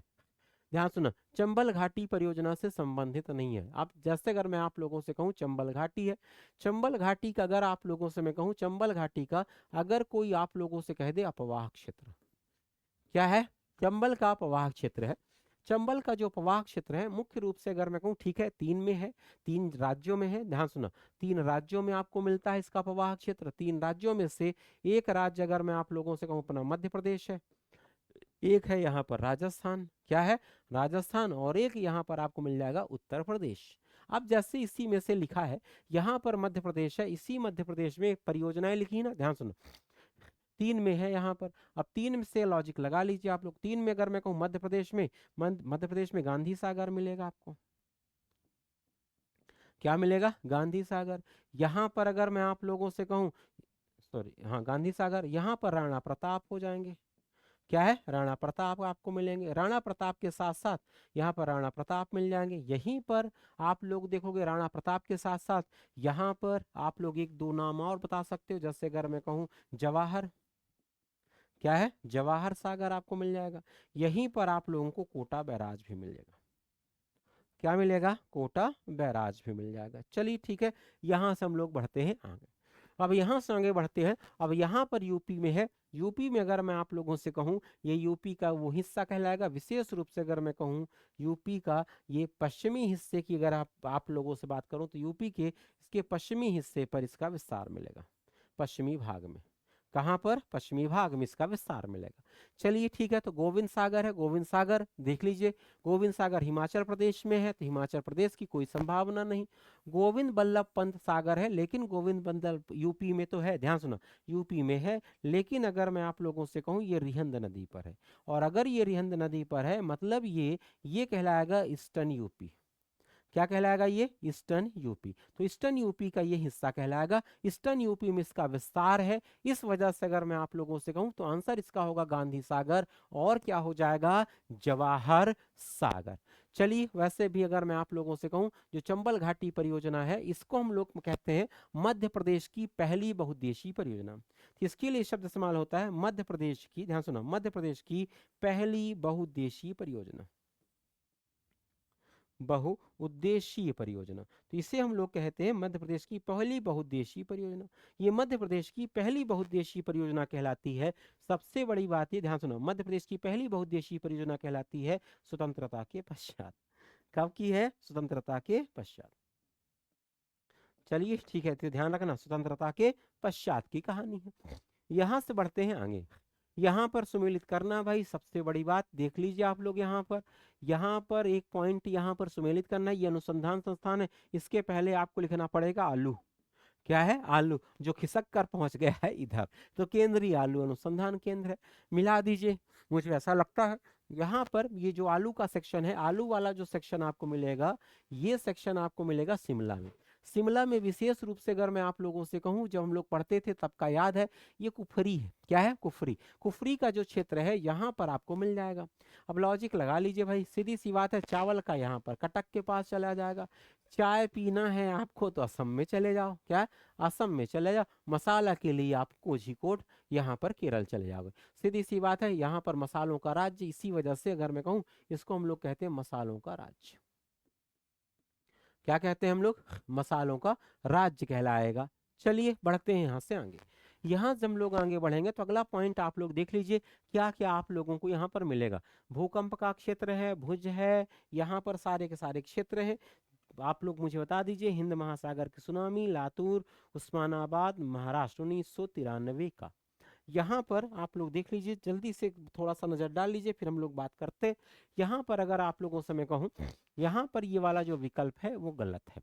गलत है मतलब यहाँ पर यही आंसर सही होगा आपका। चलिए, यहाँ पर अगर मैं आप लोगों से कहूँ, ये मुझे ऐसा लगता है 1967 के समय की बात है। कब की बात है? 1967 की बात। ये वही 1967, 67, 68 का कहलाएगा, या 67 का, जब भारत में हरित क्रांति, कौन सी क्रांति हुई भाई? हरित क्रांति। तो यहाँ पर जब भारत की हरित क्रांति प्रथम की शुरुआत हुई, ध्यान सुनो, भारत की प्रथम हरित क्रांति की जो शुरुआत हुई, उसी समय की ये क्या कहलाएगी? घटना कहलाएगी। चलिए, ये कोयना अगर मैं आप लोगों से कहूँ, कोयना अगर आप लोग देखोगे, कोयना अगर आप लोग देखोगे, ये कोयना एक नदी है, ध्यान सुना, इसी नदी पर है। और इस नदी पर महाराष्ट्र में, कहाँ पर है? महाराष्ट्र में एक बांध बनाया गया है, कोयना बांध है। और इसी कोयना बांध की वजह से अगर मैं आप लोगों से कहूँ, आप लोगों ने नाम सुना होगा शिवाजी सागर। कौन सा सागर है? शिवाजी सागर झील। शिवाजी सागर झील का क्या हुआ है? निर्माण हुआ है। और यहाँ पर अगर मैं कहूँ, इसी बांध की वजह से, ध्यान सुना, इसी बांध की वजह से यहाँ पर भूकंप आता है। और ये अगर आप लोगों से मैं कहूँ, ये भूकंप कृत्रिम नहीं, मानव मतलब प्राकृतिक नहीं, बल्कि अगर मैं आप लोगों से कहूँ मानवकृत भूकंप है। कैसा है ये? मानवकृत भूकंप। तो इसको हम लोग कह देते हैं, कैसा भूकंप कहलाएगा? मानवकृत भूकंप कहलाएगा। चलिए, मानवकृत भूकंप कहलाएगा। और मानवकृत भूकंप ये आप लोगों को कहलाएगा कौन? कोयना। चलिए ठीक है भाई, इतनी सारी बातें यहाँ पर आपको मिल गई। अब जैसे अगर हम लोग बात करें, यही सारे भुज है, भुज का ठीक है भाई, भुज है गुजरात में, ध्यान सुनो, भुज है कहाँ पर, गुजरात में। चलिए यहाँ पर अगर आप लोगों से मैं कहूँ हिंद महासागर सुनामी है, ध्यान सुना, हिंद महासागर सुनामी 2004 में लातूर, ठीक है। इसमें से अगर मैं कहूँ ये सुनामी वाला एक फैक्ट इसमें आप लोग याद रखना, ये सुनामी है 2000। अब अगर मैं आप लोगों से कहूँ इसी सुनामी के बाद, हिंद महासागर के बाद, ध्यान सुना, इस सुनामी का परिणाम क्या था, परिणाम, कुछ परिणाम अच्छे थे, ध्यान सुना। मतलब मैं दुर्घटना की बात नहीं कर रहा हूँ, कितने लोग की मृत्यु हो गई, घर नष्ट हो गया, बाकी यहाँ पर कुछ अगर मैं कहूँ कदम जो उठाए गए, ध्यान सुना, यहाँ पर परिणाम का मतलब कुछ सरकार के द्वारा कदम उठाए गए, उनमें से तो अगर मैं आप लोगों से कहूँ 2005 का डिजास्टर एक्ट आपको मिल जाएगा, इसको हम लोग कहते हैं आपदा प्रबंधन अधिनियम। क्या कहलाता है ये, आपदा प्रबंधन, ध्यान सुनो, इसको हम लोग कहते हैं आपदा प्रबंधन अधिनियम। तो यहाँ पर आपको मिल जाएगा आपदा प्रबंधन अधिनियम। साथ ही साथ अगर मैं कहूँ सुनामी चेतावनी प्रणाली, क्या है, सुनामी चेतावनी प्रणाली, तो सुनामी चेतावनी प्रणाली की भी यहाँ पर क्या होगी, शुरुआत होगी। और सुनामी चेतावनी प्रणाली की जो शुरुआत होगी, वो शुरुआत लगभग अगर मैं आप लोगों से कहूँ 2007 से होगी। तो 2007 से सुनामी प्रणाली की शुरुआत होगी, और उसे हम लोग कहते हैं हिंद महासागर की सुनामी प्रणाली, सुनामी चेतावनी प्रणाली। उसको हम लोग कहते हैं अर्ली वार्निंग सिस्टम भी कहते हैं, क्या कहते हैं, सुनामी अर्ली वार्निंग सिस्टम भी कहते हैं। और आप लोग जानते हो भारत में दो ही सुनामी अर्ली वार्निंग सिस्टम है, एक प्रशांत महासागर में स्थित है, दूसरा हिंद महासागर में स्थित है। चल यहाँ से हम लोग बढ़ते हैं आगे। यहाँ पर फिर से मैच करना भाई, ठीक है, देख लीजिए, मैच कर दीजिए। मरुस्थली मृदा को लेके चले जाओ राजस्थान, जलोढ़ को लेके चले जाओ यहाँ पर उत्तर प्रदेश, काली मृदा को लेके चले जाओ महाराष्ट्र, और लाल को लेके चले जाओ आंध्र प्रदेश। चलिए ठीक है, जैसे अगर हम लोग बात करें इनमें से, अगर आप लोगों से मैं कहूँ सबसे बड़ी बात ये कि जलोढ़ हो गई, काली हो गई, लाल हो गई, इनके बारे में जितना हम लोग जानते हैं वैसे हो गया। वैसे अगर मैं आप लोगों से कहूँ इसका जो निर्माण होता है, ध्यान सुनो, जो जलोढ़ यहाँ पर हम लोग बात करें मरुस्थली मृदा, ध्यान सुनो, ये मरुस्थली मृदा का हिस्सा है। तो मरुस्थली मृदा का जो निर्माण होता है वो कम वर्षा, ध्यान सुनो, इसका जो निर्माण होता है वो कम वर्षा प्लस अधिक वाष्पीकरण से, क्या है, अधिक वाष्पीकरण। जहां पर कम वर्षा और अधिक वाष्पीकरण पाया जाएगा, अधिक वाष्पीकरण का मतलब होता है तापमान की अधिकता, तो जहां पर अधिक वाष्पीकरण पाया जाएगा वहां पर मरुस्थली मृदा होगी। जलोढ़ मृदा का जो निर्माण होता है वो निक्षेपण की क्रिया से, और निक्षेपण की क्रिया पवनों के द्वारा नहीं बल्कि नदियों के द्वारा, नदियों के द्वारा निक्षेपण की क्रिया होती है, उसी के फलस्वरूप जलोढ़ मृदा का।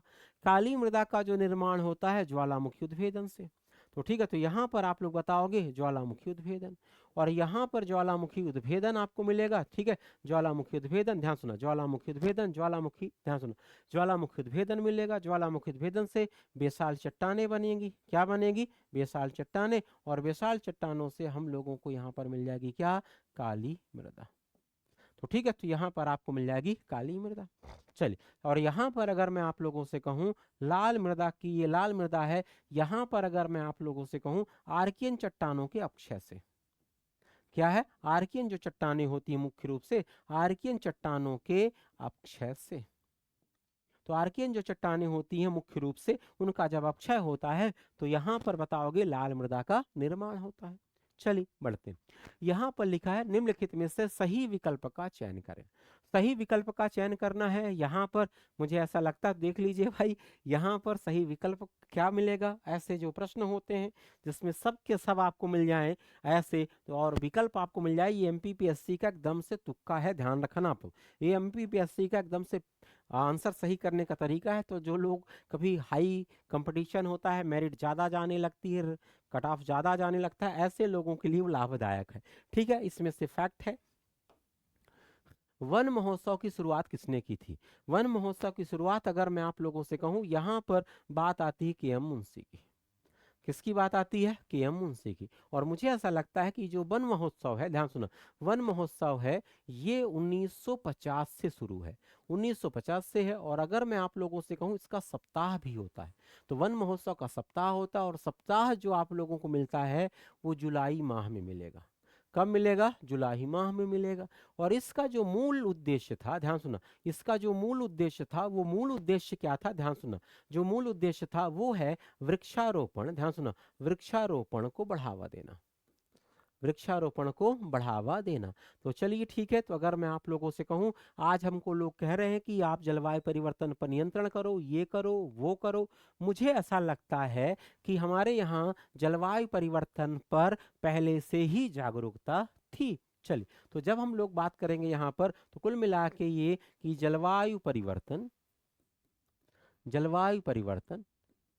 रोधी कदम था।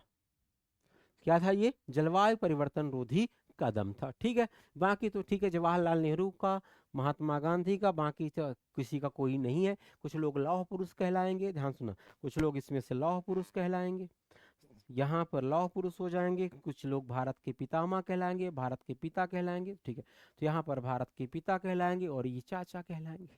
क्या है? चाचा कहलाएंगे। चलिए बढ़ते हैं हम लोग यहाँ से आगे। यहाँ से भारत में चंदन की लकड़ी सर्वाधिक पाई कहाँ पर पाई जाती है? चंदन की लकड़ी, भाई देख लीजिए आप लोग, सीधी सी बात है, चंदन की लकड़ी अगर आप लोगों से मैं कहूँ, यहाँ पर चंदन की लकड़ी, चंदन की लकड़ी पर पहली बात तो ये ध्यान सुना, चंदन है, इसी चंदन में से एक चंदन आपको मिलता है, उसे हम लोग कहते हैं लाल चंदन। क्या कहते हैं? लाल चंदन। तो एक चंदन मिलता है, चंदन में एक लाल चंदन मिलता है। कहा जाता है, ध्यान सुना, कहा जाता है लाल चंदन जो होता है ये बहुमूल्य है। क्या है? बहुमूल्य है। तो बहुमूल्य लकड़ी या फिर वृक्ष माना जाता है। सीधी सी बात है, दो दो कारण है। एक अगर मैं आप लोगों से कहूं, इसका धार्मिक महत्व है। कैसा महत्व है? धार्मिक महत्व। तो धार्मिक महत्व की वजह से इसका महत्व ज्यादा है।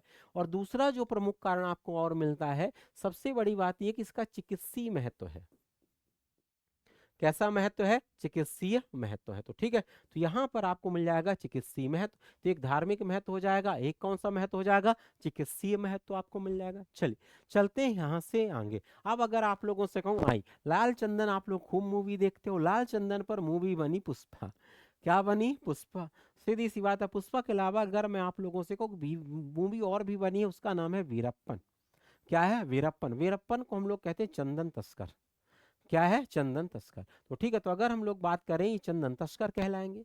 अब आप लोग इस हिसाब से बता दो, दो की दोनों जो मूवी थी, अगर मैं आप लोगों से कहूं दक्षिण भारत की मूवी, कहाँ की मूवी? दक्षिण भारत की मूवी। तो दक्षिण भारत की मूवी थी यहाँ पर, ये दो की दोनों दक्षिण भारत की मूवी थी। और अगर ये दक्षिण भारत की मूवी थी, ध्यान सुना, दो के दोनों यहाँ पर दक्षिण भारत की मूवी थी, ध्यान सुना, दक्षिण भारत की मूवी थी, दो के दोनों दक्षिण भारत की मूवी थी। तो अब आप लोग इसके आधार पर, ध्यान सुना, आप लोग इसके आधार पर अंदाजा लगा सकते हो कि ये कहाँ पर मिलेगी। तो ये आपको मिल जाएगी नीलगिरी की पहाड़ियों पर। चलिए ठीक है, तो यहाँ से आगे हरिश्चंद्र की पहाड़ियाँ, हरिश्चंद्र की पहाड़ियाँ आपको मिलेगी महाराष्ट्र में।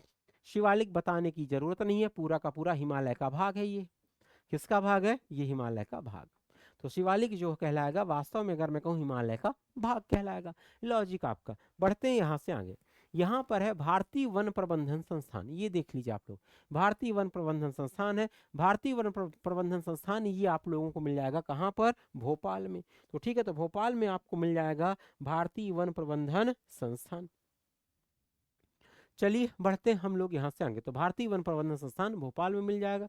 चलिए बढ़ते हैं यहाँ से आगे। लिखा है पश्चिमी घाट की तुलना में पूर्वी तट चक्रवातों के द्वारा अधिक प्रभावित होता। भाई सही तो लग रहा है। भारत का पूर्वी तट उत्तर पूर्वी व्यापारिक पवनों की मेखला में यहाँ आता है, इस वजह से यहाँ पर ऐसा है। तो मुझे ऐसा लगता है कि यहाँ पर दो के दोनों सही है और व्याख्या भी सही है। व्याख्या भी सही है, और मुझे ऐसा लगता है कि इसका जो उत्तर है, वो उत्तर मुझे ऐसा लगता है ये दे दिया सही। देखना, अब जैसे अगर मैं आप लोगों से कहूँ, सबसे बड़ी बात ये लॉजिक सुनना आप लोग, यहाँ पर है पश्चिमी पूर्वी तट है, ध्यान सुना, पूर्वी तट है, ध्यान सुना। ये अगर मैं आप लोगों से कहूँ, यहाँ पर एक सामान्य सा सिंपल समझ लेते हैं। ये अगर मैं आप लोगों से कहूँ, ये वाला हिस्सा आपका मिलेगा। ये अगर आप लोगों से मैं कहूँ, ये पूर्वी तट है, ध्यान सुना, ये कौन सा तट कहलाएगा? आपका पूर्वी तट कहलाएगा। कोई दिक्कत की बात नहीं भाई, पूर्वी तट हो गया, ये पूर्वी तट हो गया। और यहाँ पर आप लोगों को मिलेगी, उससे हम लोग कहेंगे बंगाल की खाड़ी। क्या मिलेगी यहाँ पर? बंगाल की खाड़ी। तो पूर्वी तट है, पूर्वी तट में आप लोगों को मिलेगी बंगाल की खाड़ी। चलिए, यहाँ पर आपको मिल जाएगी बंगाल की खाड़ी, पूर्वी तट है। इसका आकार छोटा है, ध्यान सुना, इसका आकार छोटा है। तो अगर इसका आकार छोटा है, इस वजह से यहाँ पर तापमान ज्यादा होता है। तापमान ज्यादा होता है और इसी तापमान की वजह से चक्रवातों की उत्पत्ति होती है। किसकी उत्पत्ति होती है? चक्रवातों की। और ये चक्रवात विशेष रूप से अगर मैं कहूँ, उष्ण कटिबंधीय चक्रवात है। कैसे चक्रवात है? उष्ण कटिबंधीय चक्रवात। अब यहाँ पर अगर मैं कहूँ तो यहाँ पर चक्रवात ज्यादा मिल गया, ध्यान सुनो, यहाँ पर चक्रवातों की संख्या क्या हो गई? ज्यादा। लेकिन अगर अगर मैं कहूँ पवनों का अगर इसमें योगदान ना हो तो ये चक्रवात यहीं के यहीं रह जाएं। तो यहाँ पर अगर मैं आप लोगों से कहूँ, ये बात आती है, इसको हम लोग कहते हैं नॉर्थ ईस्ट। क्या है? North east monsoon. तो ये नॉर्थ ईस्ट मानसून है, जिसको हम लोग कहते हैं उत्तर पूर्वी। क्या है? उत्तर पूर्वी। ये व्यापारिक पवनों का ही एक भाग कहलाता है। नॉर्थ ईस्ट वास्तव में क्या है? एक उत्तर पूर्वी व्यापारिक पवनों का भाग है। और ये पवनें आती हैं, ध्यान सुना, ये पवनें आती हैं, इस तट से टकराती हैं और तट से टकराकर पर्याप्त मात्रा में क्या कराती हैं? वर्षा कराती हैं। तो ये आप लोगों को, मुझे ऐसा लगता है कि दोनों सही भी हैं और व्याख्या भी करता है।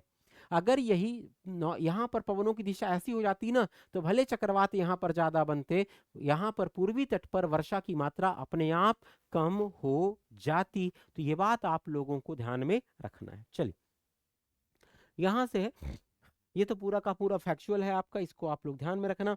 चलिए, यहाँ से आगे इसका आंसर अगर मैं आप लोगों से कहूँ, अधिक सूखा प्रभावित क्षेत्र है। इस पर मैं ज्यादा चर्चा नहीं करता। चलिए, तो यहाँ पर अगर मैं आप लोगों से कहूँ, 2-4 सेक्शन आप लोग देख लीजिए। यहाँ पर राष्ट्रीय भौतिकी अनुसंधान संस्थान हैदराबाद, हिमालय का वाडिया का 2, भारतीय खदान का झारखंड, भूकंप अभियांत्रिकी एवं प्रशिक्षण विभाग। भूकंप का जो सेक्शन, मुझे ऐसा लगता है, सबसे बड़ी बात, भूकंप और भवन निर्माण का जितना भी सेक्शन आपको मिलता है यहाँ पर ध्यान सुनना। अब जैसे अगर मैं कहूँ, इसका आंसर होना चाहिए रुड़की। क्या होना चाहिए? रुड़की। तो यहाँ पर इसका जो आंसर आपको मिलेगा, वो आंसर मिलेगा रुड़की। और रुड़की आप लोगों को मिलेगा उत्तराखंड में। कहाँ पर मिलेगा? उत्तराखंड में। तो कुल मिला के यही आंसर होगा, यही असत्य से कथन होगा। ध्यान सुना, रुड़की अगर मैं आप लोगों से कहूँ, रुड़की के बारे में कहा जाता है यहाँ की सिविल इंजीनियरिंग, ध्यान सुना, रुड़की आईआईटी भी है। क्या है? रुड़की आईआईटी भी है। और यहाँ की जो सिविल इंजीनियरिंग है, ध्यान सुना, यहाँ की जो सिविल इंजीनियरिंग है, वो श्रेष्ठ मानी जाती है। ध्यान सुना, वो श्रेष्ठ सिविल इंजीनियरिंग मानी जाती है। और यहीं पर अगर मैं आप लोगों से कहूँ, जो भवन निर्माण के जो कोड होते हैं, तो यहाँ पर अगर मैं आप लोगों से कहूँ, भवन निर्माण के संदर्भ में यहाँ पर सर्वाधिक कार्य हुआ है।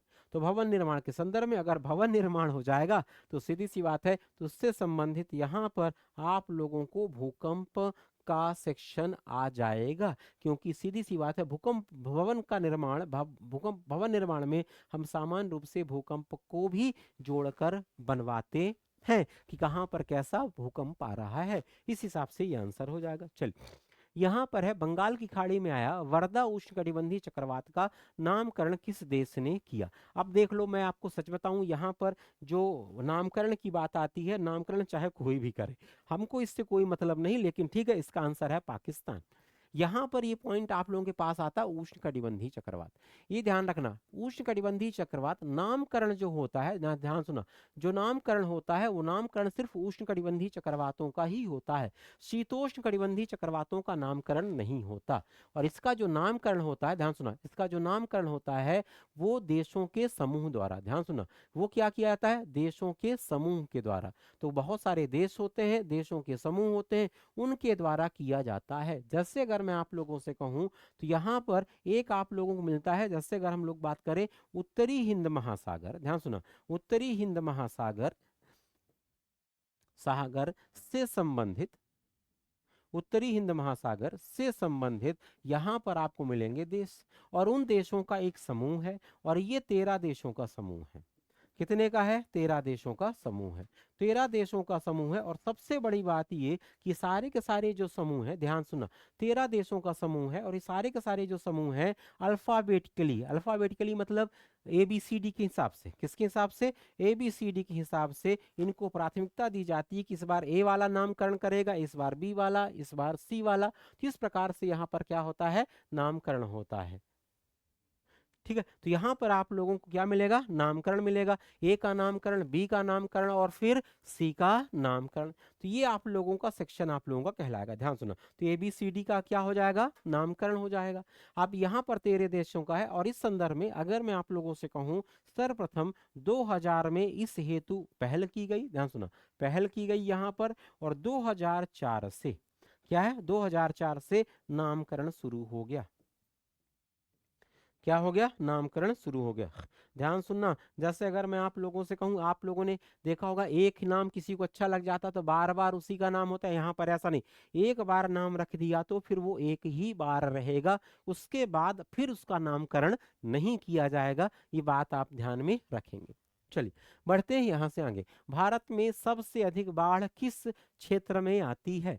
भारत में सबसे अधिक बाढ़ जो होगी वो पूर्वी भारत में आएगी, पूर्वी भारत में आएगी, ध्यान रखना आप लोग। जैसे अगर हम लोग बात करें पूर्वी भारत की, दो चीजें, एक अगर मैं आप लोगों से कहूं पूर्वी भाग में, पहली बात तो कि वर्षा की भी अधिकता है, क्या है, वर्षा की अधिकता आपको मिलेगी, तो ठीक है, तो वर्षा की अधिकता मिलेगी। वर्षा की अधिकता के साथ साथ अगर मैं आप लोगों से कहूं बड़ी नदियां भी हैं, क्या है, बड़ी नदियां भी हैं, और बड़ी नदियों के साथ साथ अगर मैं आप लोगों से कहूं पहाड़ी या पर्वतीय क्षेत्र भी मिल जाएगा, पहाड़ी या फिर पर्वतीय क्षेत्र, पहाड़ी या फिर पर्वतीय क्षेत्र मिल जाएगा। इस वजह से यहाँ पर क्या होगा, पूर्वी भारत में वर्षा की अधिकता आएगी। चलते यहाँ से आगे, तो ये पॉइंट आप लोग ध्यान में रखना। आप लोग सबसे बड़ी बात ये, कुछ लोग सोच रहे हैं उत्तर भारत में भी तो बड़ी नदियां, हाँ यहाँ पर बड़ी नदियां हैं, ध्यान सुना, लेकिन यहाँ पर अगर मैं आप लोगों से कहूँ नदियां हैं, लेकिन यहाँ पर ढाल कमजोर है या ढाल कम है, क्या है, ढाल कम है, तो तीव्रता, नदी के प्रवाह की जो तीव्रता है वो तीव्रता भी क्या है, कम है। इस वजह से उत्तर भारत में क्या है, बाढ़ जैसी स्थितियां नहीं आती। चलिए चलते हैं यहाँ से आगे, यहाँ से आगे आते हैं, तो यहाँ पर लिखा है सितरंग चक्रवात की उत्पत्ति बंगाल की खाड़ी के क्षेत्र में हुई थी। ताउते की उत्पत्ति अरब सागर में हुई थी। अब मुझे ऐसा लगता है कि इसमें मेरा कोई विशेष रोल नहीं होगा। रीजन ये है कि अब चाहे जहां पर आए, हमसे उससे क्या मतलब है, बस ये पता होना चाहिए कि सीधी सी बात है। अब इसमें तो फैक्ट ही है, आपको याद होगा तो याद होगा, नहीं तो नहीं होगा। तो इसके आंसर दो के दोनों सही हो जाएंगे। चलिए, भारत में गन्ने की खेती के लिए सबसे प्रसिद्ध कौन है? गन्ने की खेती के लिए अगर मैं आप लोगों से कहूं, यहां पर आपको मिल जाएगा उत्तर प्रदेश। तो उत्तर प्रदेश में गन्ने की खेती होगी, होने को तो तमिलनाडु में भी होती है, कर्नाटक में भी होती, पंजाब में होती, लेकिन सर्वाधिक सबसे अधिक की बात है तो उत्तर क्या हो जाएगा, उत्तर प्रदेश। पहली बात ये कि इन सब की तुलना में क्षेत्रफल ज्यादा है, और क्षेत्रफल के साथ साथ जनसंख्या भी है, क्या है, जनसंख्या भी है। इस वजह से अगर हम लोग बात करें, यहाँ पर उत्तर प्रदेश में गन्ने की खेती अधिक होगी। गन्ने का जो इस्तेमाल आपको मिलता है, अगर मैं आप लोगों से कहूँ कौटिल्य के द्वारा भी, किसके द्वारा, कौटिल्य के द्वारा भी, या फिर अगर मैं कहूँ कौटिल्य के अर्थशास्त्र में गन्ने शब्द का इस्तेमाल किया गया है, और इसे माना गया है निकृष्ट फसल। कैसी फसल माना गया है, निकृष्ट फसल। तो इसके लिए जो सबसे बड़ी बात होती है, इसको हम लोग कह देते हैं कौन सी फसल, निकृष्ट फसल कहते हैं। तो ठीक है भाई, ये अगर हम लोग बात करें तो इसके लिए शब्द इस्तेमाल होगा निकृष्ट फसल। और सबसे बड़ी बात ये, ध्यान सुनो, कौटिल्य है, अर्थशास्त्र है, निकृष्ट फसल हो गई, ध्यान सुनो, निकृष्ट फसल।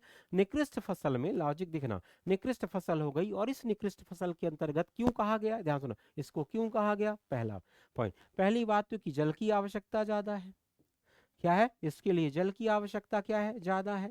इसकी जो परिपक्वता अवधि है वो वर्ष भर फसल खेत चला जाता है, तो परिपक्वता अवधि कौन सी अवधि है, परिपक्वता अवधि इसकी ज्यादा होगी। तो ठीक है, तो परिपक्वता अवधि ज्यादा होगी, तो ये भी पॉइंट आपका मिल जाएगा। तो जल की आवश्यकता ज्यादा, और तीसरी पॉइंट ये कि वाणिज्यिक फसल है, क्या है, वाणिज्यिक फसल है। उस समय जब देश था तो वहां पर सीधी सी बात है, अर्थ का इतना महत्वपूर्ण नहीं था जितना महत्व तो खाने पीने की व्यवस्था का था। तो खाने पीने की व्यवस्था उस समय सीधी सी बात है धान की ज्यादा थी, धान बहुपयोगी था, कई संदर्भ में इस्तेमाल था। इस वजह से इसको हम लोग उस समय विशेष रूप से, अगर मेरे को कौटिल्य के द्वारा इसे कहा गया कौन सी फसल, उत्कृष्ट फसल। तो इसके लिए जो शब्द इस्तेमाल किया गया वो इस्तेमाल किया गया कौन सा, उत्कृष्ट फसल इस्तेमाल किया गया। चलिए बढ़ते हम लोग यहाँ से आगे। यहाँ से हम लोग आगे बढ़ेंगे तो अगला जो सेक्शन आता है आपके पास, निम्नलिखित में कौन सी फसल रबी फसल नहीं है। देख लो भाई, रबी फसल कौन सी नहीं है। रबी फसल नहीं मतलब ज्वार की फसल, ऐसी ना। रबी फसल नहीं, इसका मतलब हमको पहचानना है खरीफ की फसल, सॉरी, खरीफ की फसल पहचानना है। तो ठीक है भाई, खरीफ की फसल है। खरीफ की फसल का मतलब ये होता है, ध्यान सुना, खरीफ की फसल का मतलब ये होता है जो गर्मी या वर्षा ऋतु में, वर्षा ऋतु में अगर मैं आप लोगों से कहूँ जिसकी बुवाई मई जून के समय हो जाए या जुलाई के समय हो जाए। तो ठीक है, तो यहाँ पर अगर मैं कहूँ विशेष रूप से जुलाई के समय, मई तो हटा दो, जून जुलाई के समय जिसकी बुवाई हो जाए। और रबी की फसल का मतलब होता है जिसकी बुवाई अगर मैं कहूँ नवंबर और दिसंबर के समय हो। चलिए ठीक है, इस मामले में अगर मैं आप लोगों से कहूँ ज्वार, क्या आंसर होगा? ज्वार होगा। तो ठीक है, तो यहाँ पर ज्वार होगा। सबसे बड़ी बात ये कि यहाँ पर ज्वार है, ज्वार श्री अन्न का हिस्सा है। किसका हिस्सा है? श्री अन्न का हिस्सा। ध्यान सुनना आप लोग, ज्वार किसका है? श्री अन्न का हिस्सा है। जबकि इसमें से अगर मैं कहूँ कोई भी अन्य जितनी भी फसलों के नाम है वो श्री अन्न का भाग नहीं। हाँ, इसमें से जौ है। जौ को हम लोग वैदिक काल में यव के नाम से जानते हैं। किसके नाम से जानते हैं? यव के नाम से जानते हैं। और सबसे बड़ी बात ये कि वैदिक काल में, कौन से काल में? वैदिक काल में। वैदिक काल में विशेष रूप से अगर मैं कहूँ वैदिक काल में, वैदिक काल में जौ अगर मैं कहूँ मनुष्य के द्वारा प्रयोग में लाई गई पहली फसल, मनुष्य के द्वारा प्रयोग में लाई गई, प्रयोग में लाई गई पहली फसल है। तो मनुष्य के द्वारा प्रयोग में लाई गई पहली जो फसल आप लोगों को यहाँ पर मिलेगी, ध्यान सुनो, पहली जो फसल मिलेगी उसका नाम क्या होगा? जौ हो जाएगा। तो ठीक है भाई, ये आप लोगों का पॉइंट बन जाएगा। चलिए बढ़ते हैं हम लोग यहाँ से आगे। यहाँ से हम लोग आगे बढ़ेंगे तो अगला सेक्शन आएगा। बाकी तो ठीक है, सरसों है। सरसों की अगर मैं आप लोगों से कहूँ मध्य प्रदेश में ही सरसों की हांडी है। क्या है? सरसों की हांडी। तो ठीक है, तो ये आप लोग जानते हो, यहाँ पर आपको मिल जाएगी सरसों की हांडी। सरसों की हांडी, सीधी सी बात है, अगर मैं आप लोगों से कहूँ चाहे मुरैना कह दो चाहे मध्य भारत का पठार, क्या हो जाएगा? मध्य भारत का पठार।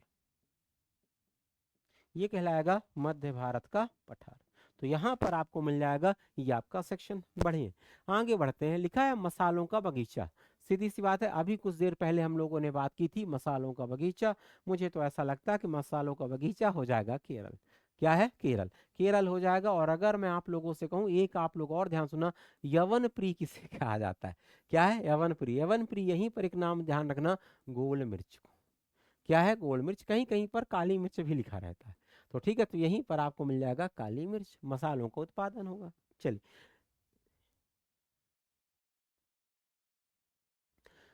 लिखा है हिंद महासागर क्षेत्र मुख्यतः कौन से चक्रवात से प्रभावित होता है? देख लीजिए, अब इसमें भी आप दिमाग नहीं, इस पर हमारी चर्चा हो चुकी थी। हिंद महासागर कौन से चक्रवात से प्रभावित होता है? हिंद महासागर है। सबसे बड़ी बात ये कि हिंद महासागर का अगर विस्तार आप लोग देखोगे, विशेष रूप से भारत का है, देखो भारत के संदर्भ में, तो जो हिंद महासागर है, तो हिंद महासागर का विस्तार भारत के संदर्भ में इसका आपको मिल जाएगा उष्ण कटिबंधीय विस्तार। कैसा विस्तार मिलेगा? उष्ण कटिबंधीय विस्तार मिलेगा। तो यहाँ पर आपको मिलेगा उष्ण कटिबंधीय विस्तार। तो उष्ण कटिबंधीय विस्तार यहाँ पर आपको मिलेगा किसके संबंध में? अगर हम लोग बात करें चक्रवात के संदर्भ में, भारत के संदर्भ में देखोगे तो हिंद महासागर का उष्ण कटिबंधीय विस्तार है। और उष्ण कटिबंधीय अगर विस्तार है तो यहाँ पर आपको मिल जाएगा उष्ण कटिबंधीय चक्रवात। तो यहाँ पर कौन मिलेगा आपको? उष्ण कटिबंधीय चक्रवात। तो यहाँ पर आपको उष्ण कटिबंधीय चक्रवात मिलेगा। अब उष्ण कटिबंधीय चक्रवात मिलेगा तो अब आप लोग लॉजिक लगा लीजिए। सीधी सी बात है कि हिंद महासागर में जो चक्रवात आएंगे वो चक्रवात कौन से होंगे? वो चक्रवात होंगे कौन से? उष्ण कटिबंधीय चक्रवात। और इन्हीं उष्ण कटिबंधीय चक्रवातों का आप लोग जानते हो नामकरण किया जाता है।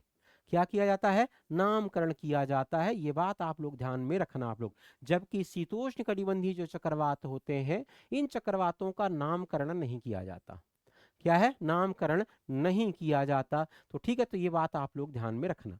अब नामकरण नहीं किया जाता, अगर कोई आप लोगों से पूछ दे कि इनका नामकरण नहीं किया जाता क्यों, ध्यान सुना, कोई पूछ दे आपसे कि इनका नामकरण क्यों नहीं किया जाता, तो गिन के अगर मैं आपसे कहूं 5-6 तो चक्रवाती हैं। इनकी सीमित संख्या है। कैसी संख्या है? सीमित संख्या है। ध्यान सुना, सीमित संख्या है। और इनका सीमित संख्या है, और जिनका नाम जो होता है, ध्यान सुना, जो नाम होता है स्थलों के आधार पर होता है।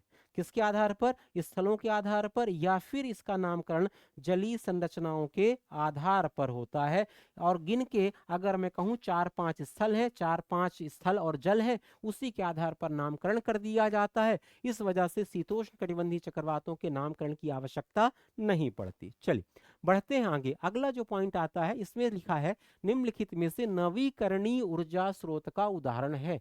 यहाँ पर देख लीजिए भाई, पहला पॉइंट तो यह है कि नवीकरणीय ऊर्जा स्रोत है। अब आप लोगों को ज्यादा दिमाग नहीं लगाना, पहले तो नवीकरणीय देखना है। नवीकरणीय है मतलब जिससे बार बार प्राप्त किया जा सके। क्या किया जा सके? बार बार प्राप्त किया जा सके। तो बार बार प्राप्त किया जा सके उसी के लिए हम लोग शब्द इस्तेमाल कर देते हैं, क्या? नवीकरणीय। अब आप लोग देख लीजिए, जल विद्युत है, जल को बार बार प्राप्त कर लेंगे। भूतापी है, भूतापी की अगर हम लोग बात करें, भूतापी को भी हम लोग यहाँ पर प्राप्त कर लेंगे। पृथ्वी का तापमान है, कई बार प्राप्त कर सकते हैं। ज्वार भाटा है, ज्वारी ऊर्जा का संबंध ज्वार भाटा से है। किससे है? ज्वार भाटा से। ज्वार भाटा कई बार आता है, बार बार आता है। यहाँ पर एक फैक्ट आपके पास आता है, उससे हम लोग कहते हैं शैल गैस। क्या कहते हैं? शैल गैस। तो यहाँ पर जो आंसर आप लोगों का बनेगा उसे हम लोग कह देंगे क्या? शैल गैस। शैल गैस अगर आप लोगों से मैं कहूँ, ध्यान सुना, शैल गैस के बारे में बस थोड़ा सा जान लो आप लोग। यहाँ पर जो शैल गैस है, शैल गैस का मतलब होता है जो गैस, ध्यान सुना, जो गैस शैल चट्टानों में मिले। कौन सी चट्टानों में मिले? शैल चट्टानों में मिले। जो शैल चट्टानों में मिले उसी को हम लोग कहते हैं शैल गैस। और शैल अगर मैं आप लोगों से कहूं, शैल एक प्रकार की चट्टान है, ये एक प्रकार की अवसादी चट्टान है। तो ठीक है, तो इसको हम लोग कहते हैं अवसादी चट्टान। तो शैल क्या कहलाएगी? एक प्रकार की अवसादी चट्टान। फिर एक पॉइंट आप लोग और ध्यान में रखना, जैसे अगर हम लोग बात करें, यहाँ पर जो शैल गैस आपको मिल दिखेगी, शैल गैस अगर मैं आप लोगों से कहूँ प्राकृतिक गैस है।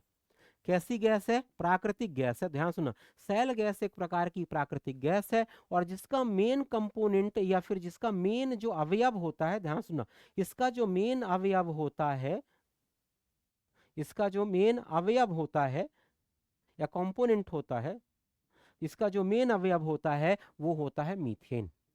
क्या होता है? मीथेन। तो ये बात आप लोग ध्यान में रखना। अब कुछ लोग ध्यान सुनना आप लोग, जैसे अगर मैं आप लोगों से कहूं ये नवीकरणीय ऊर्जा नहीं है शैल, लेकिन एक बात आप लोगों को विशेष रूप से ध्यान में रखनी है कि जो शैल है, शैल गैर परंपरागत ऊर्जा स्रोत है। क्या है? गैर परंपरागत ऊर्जा स्रोत है। ध्यान सुनना, ये गैर परंपरागत ऊर्जा स्रोत है। क्यों? कि इस गैस की खोज या इस गैस का उपयोग जो हुआ है वो अभी हाल के वर्षों में हुआ है, इसके पहले इसका उपयोग नहीं होता था। इस वजह से इसको हम लोग नवीकरणीय होने के बावजूद ये कैसा है? गैर परंपरागत ऊर्जा स्रोत है। तो ठीक है, तो ये पॉइंट आप लोग ध्यान में रखना आप लोग। अगर मैं कहूं जो मूल रूप से ये परंपरागत, ये प्राकृतिक गैस है, ध्यान सुनो, ये प्राकृतिक गैस है, ये तो परंपरागत हो जाती है। कैसी कहलाती है? ये वाली परंपरागत कहलाती है, क्योंकि इसका उपयोग हम लोग बहुत दिनों से कर रहे हैं। जैसे कि अगर हम लोग बात करें एलपीजी। चलिए बढ़ते हैं यहां से आगे। अगला जो पॉइंट आता है इसमें लिखा है कौन सी अवधि भारत में प्रथम हरित क्रांति की अवधि कही जाती है। ध्यान सुना, तो यहाँ पर एक पॉइंट आता है, उसे हम लोग कहते हैं प्रथम हरित क्रांति। प्रथम हरित क्रांति की शुरुआत अगर हम आप लोगों से मैं कहूँ तो प्रथम हरित क्रांति का जो समय होगा, लोग कहते हैं, सामान्य रूप से कहते हैं 1960 का दशक। कौन सा दशक कहलाता है? 1960 का दशक। अब एक पॉइंट आप लोग ध्यान सुनना, 1960 का दशक है, इसको अगर लॉजिकली आपको सॉल्व करना है तो बहुत आसानी से कर सकते हो। आप लोगों ने देखा होगा एक नारा लगा था, भारत के जो प्रधानमंत्री थे उसके द्वारा एक नारा लगा था, उससे हम लोग कहते हैं जय जवान। ध्यान सुना, जय जवान और जय किसान।